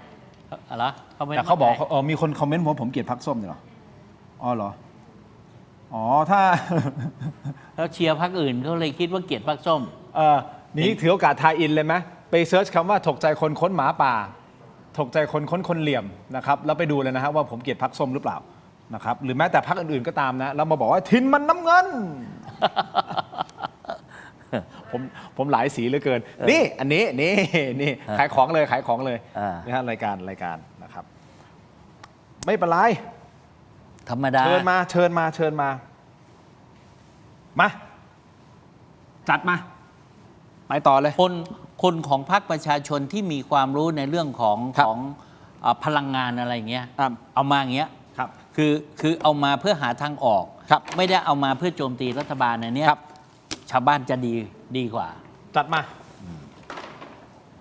โอเคนะลองดูครับพี่น้องให้ทีมงานของเราติดต่อประสานมาพรุ่งนี้เลยไหมล่ะอ๋อพรุ่งนี้มีคิวแล้วใช่ไหมเป็นลองดูวันไหนประชุมสภาอยู่ใช่ไหมใช่นี่วันพุธพฤหัสใช่ไหม ใช่พุธพฤหัส โอเควันศุกร์ก็ได้วันศุกร์เผื่อเขาประชุมแล้วเขาอาจจะมีข้อมูลอะไรเพิ่มเติมเราจะได้มานั่งคุยกันแล้วก็ลองเรียนเชิญคุณกรณ์มาอีกด้วยนะครับเรียนเชิญรัฐบาลมาด้วยรัฐบาลต้องรอถวายสัตย์แล้วก็แถลงนโยบายก่อนใช่ไหมครับถ้าตามความถูกต้องเนาะโอเคคือคุณดินในหลักข้อกฎหมายเนี่ยนะการที่เป็นรัฐบาลเนี่ยภาษาพูดเนี่ยที่ใช้กันว่ารัฐบาลรักษาการแต่ความเป็นจริงในรัฐธรรมนูญไม่มีหรอกเขาบอกว่าให้รัฐบาลเนี่ยทำหน้าที่ไปจนกว่าจะได้รัฐบาลใหม่ฉะนั้นรัฐมนตรีตอนเนี้ยก็ทำงานไปได้ต่อคุณอนุทินก็ทำงานต่อเพราะเป็นนายกมาอยู่แล้วทุกคนก็เป็นรัฐมนตรีไปต่อตราบใดยังไม่ได้แถลงต่อนโยบายคนเหล่านั้นยังทำหน้าที่ต่อฉะนั้นไม่ต้องไปยึดถือตรงนั้นได้ใช่ไหมข้อ2คนที่เป็นรัฐบาลตอนนี้ถือว่าได้นายกรัฐมนตรีแล้วเนี่ยนะแม้ยังไม่ได้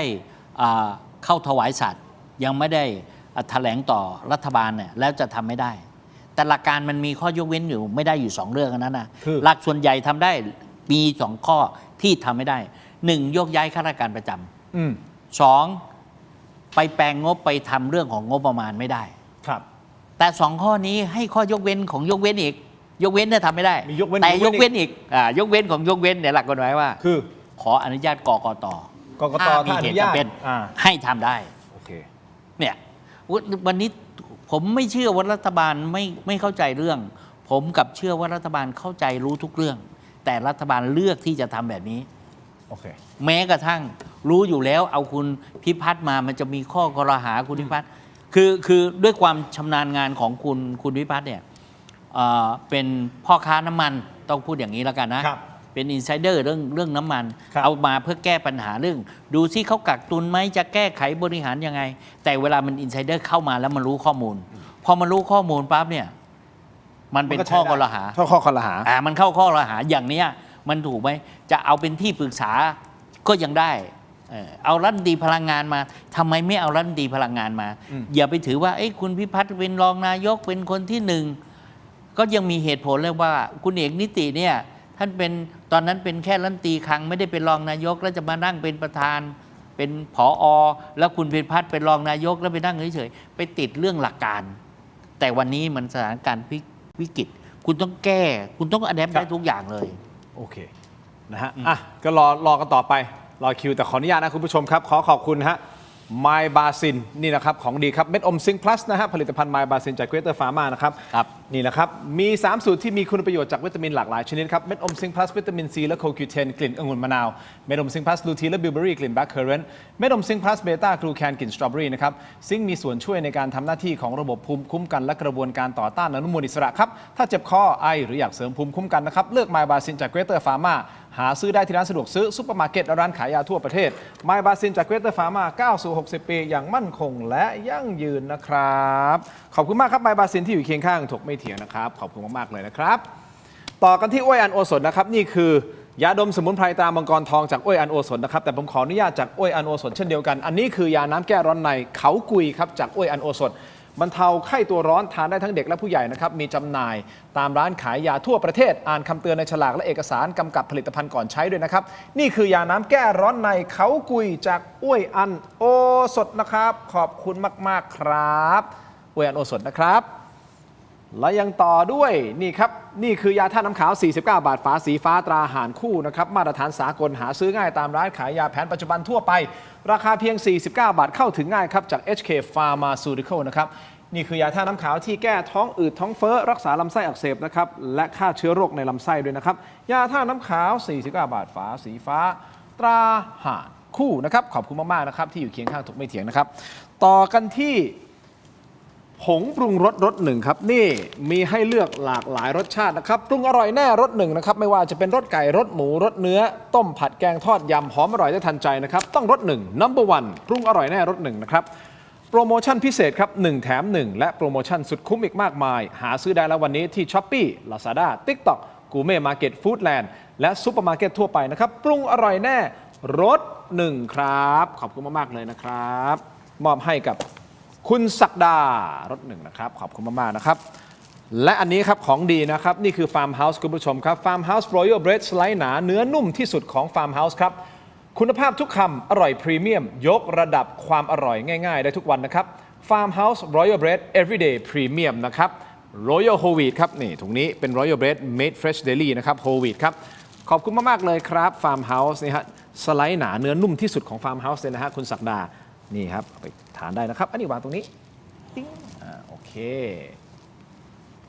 ต่อกันที่น้ำปลาแท้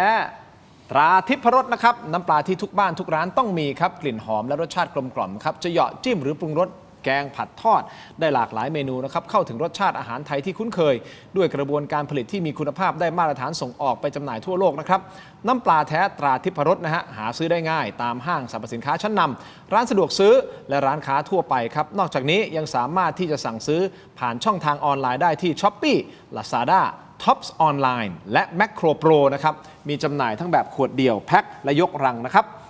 แค่มีทิพรสก็อร่อยครบรสนะครับขอบคุณครับทิพรสนะครับขอบคุณมากๆเลยนะครับต่อกันที่เครื่องปรับอากาศนะฮะคุณผู้ชมครับนี่ก็เข้าสู่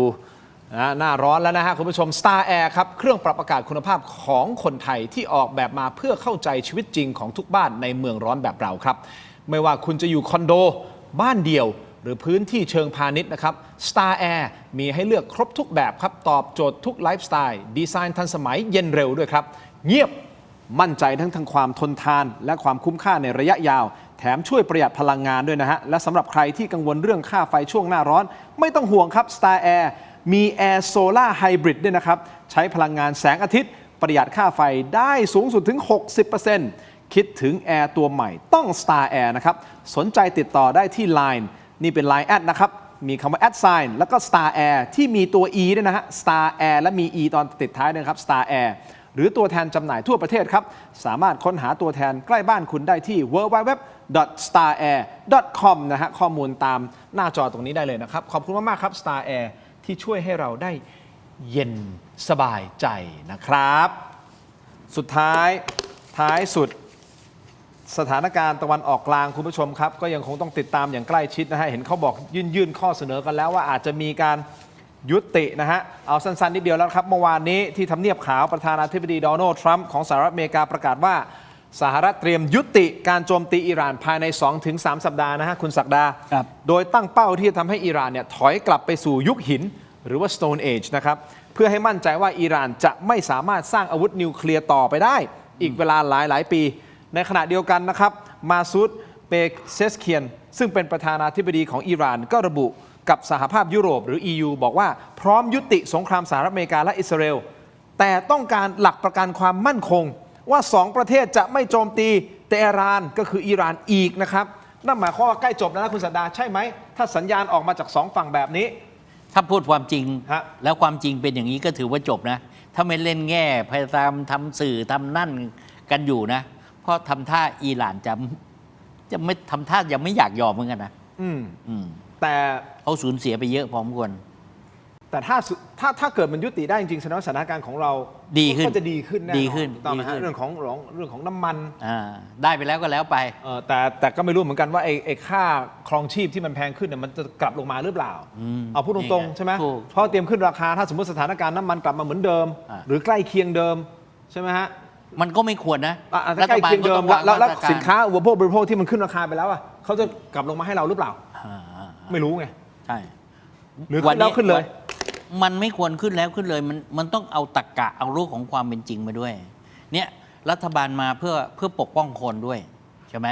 ไม่ใช่ไปถือโอกาสอย่างนี้คือเฉลี่ยทุกข์เฉลี่ยสุขด้วยเหมือนกันมันน่ากลัวนะคุณทีนที่ราคาขึ้นไปครั้งเดียวทีเดียว10 กว่าบาทอะน้ำมัน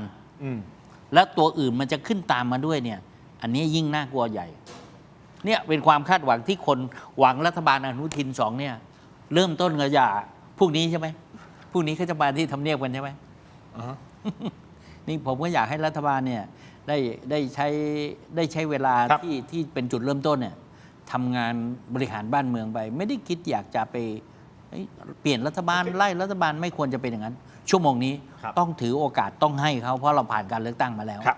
แล้วดีหรือไม่ดีเราก็ว่ากันสมัยหน้าครับขอบคุณนะฮะคุณผู้ชมที่คอมเมนต์เข้ามาเยอะแยะนะครับเดี๋ยวรอติดตามนะฮะพรรคประชาชนมาแน่ในรายการนะฮะจริงๆเขาก็มาเราบ่อยอยู่แล้วนะพรรคประชาชนนะใช่ไหมให้เขามาตอบว่าให้เขาน่าจะมีคนถามบอกมีคนถามผมไม่รู้จักอาจารย์ต้นเหรอไม่รู้จักอาจารย์ต้นเหรอเอาจริงดิคือควรมาเสนอแนะให้เป็นที่หวังที่พึ่งเพราะส่วนหนึ่งเนี่ยคนเขาก็นิยมชมชอบนะระดับหนึ่งเพียงแต่ว่าไม่เป็นที่หนึ่งเท่านั้นเองระดับหนึ่งไม่ได้เป็นที่หนึ่งเขาก็ต้องยอมรับความเป็นจริงไปแต่การทำความนิยมไปตรงนี้อยู่ฝ่ายชาวบ้านอ่ะมันก็เป็นต้นทุนของพรรคการเมืองนี้อยู่แล้วอย่างนี้นะสิ่งที่ผมพูดนะเดี๋ยวจะหาว่าผมบอกเฮ้ยทำไมคุณไม่แหกตาดูเลยเหรอว่าอาจารย์ต้นไปพูดนู่นในรายการพิยุทธ์คือผมดูครับแต่ประเด็นคือผมกำลังจะพูดถึงองค์รวมของพรรคประชาชนแม้แต่คุณศักดาที่ลูกเขาเป็นสสของพรรคประชาชนยังพูดเองแล้วเห็นด้วยว่ามันเบามันแผ่ว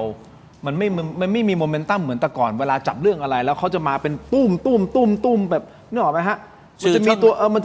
จะเป็นโมเมนตัมทั้งหมดผมพูดถึงตรงนั้นทั้งหมดผมไม่ได้พูดถึงแค่คนเดียวที่ไปออกรายการผมบอกกระโมเมนตัมถ้าไปได้ก็ไปทุกสื่อไปทุกช่องทาง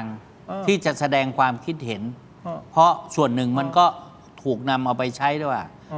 เผื่อเขาจะเอาไปบริหารก็อะไรที่ดีก็ต้องให้เขาไปอย่าไปกักอย่าไปเก็บไว้ก็ไม่เห็นมีความจำเป็นเป็นการชี้แนะไม่ใช่ถล่มเขาดีแล้วทำอะไรไม่ได้เราจะได้เติบโตขึ้นมาผมว่าคิดแบบนี้ไม่ได้ในสถานการณ์ที่ไม่ปกติครับนะวันนี้อย่างน้อยขอบคุณมีคุณศักดามีพี่ศักดานั่งอยู่ตรงนี้มาบอกถึงแม้ลูกเขาเป็นพรรคประชาชนเขายังเห็นด้วยตรงนี้ไม่งั้นผมก็โดนหนักกว่านี้อีกโอเคมาดูโหวตกันหน่อยนะคุณผู้ชมเราถามว่าคุณพึงพอใจกับโฆษกสบกคนปัจจุบันหรือไม่โหวตกันเข้ามาจริงๆเราเพิ่งตั้งโหวตมันต้องช่วงออนไลน์ใช่ไหมเพิ่งตั้งเลยนะโอเคมีคนโหวตประมาณ 6,000 คนนะครับคุณผู้ชมครับพึงพอใจอยู่ที่ 7% ฮะไม่พึงพอใจอยู่ที่ 74% เฉยๆอยู่ที่ 19% นะครับขอบคุณมากๆครับสำหรับทุกการติดตามนะฮะทำไมพึงพอใจโฆษกเขาน้อยจังไม่รู้น้อยมากมี QR code หมาป่าใช่ไหมเอาขึ้นมานี่คุณสแกน QR code เลยครับใครที่คอรหาผมว่าผมเกลียดพรรคนู้นพรรคนี้หรือพรรคประชาชนเนี่ยคุณไปสแกน QR code ดูตรงนี้ไหนผมขออนุญาตขายของเลยนี่เพื่อที่จะไปดูถกใจคนค้นหมาป่านี่เห็นไหมยังไม่ได้ขายเสื้อไว้เฮ้ยขออนุญาตสั้นๆนิดเดียวนี่ครับนี่คือกล่อง Limited Edition นะครับเป็นการครบรอบ5 ปีของรายการถกไม่เถียงนะครับที่เราทำรายการมามีรายไอเทมอยู่ในนั้น3 รายการ3 รายการนะครับหนึ่งในนั้นคือเสื้อตัวนี้เลยฮะนี่พี่ศักดาของดีถกไม่เถียงเนื้อผ้านิ่มด้วยนะครับเย็นสบายให้จับดูฮะลองดูครับนี่เราทำกับแกรนด์สปอร์ตนะของคุณภาพแน่นอนเลยของแกรนด์สปอร์ตนี่แค่เสื้อตัวนี้นะครับเขาตั้งราคาขายที่690 บาทแค่เสื้อตัวนี้ตัวเดียวนะฮะ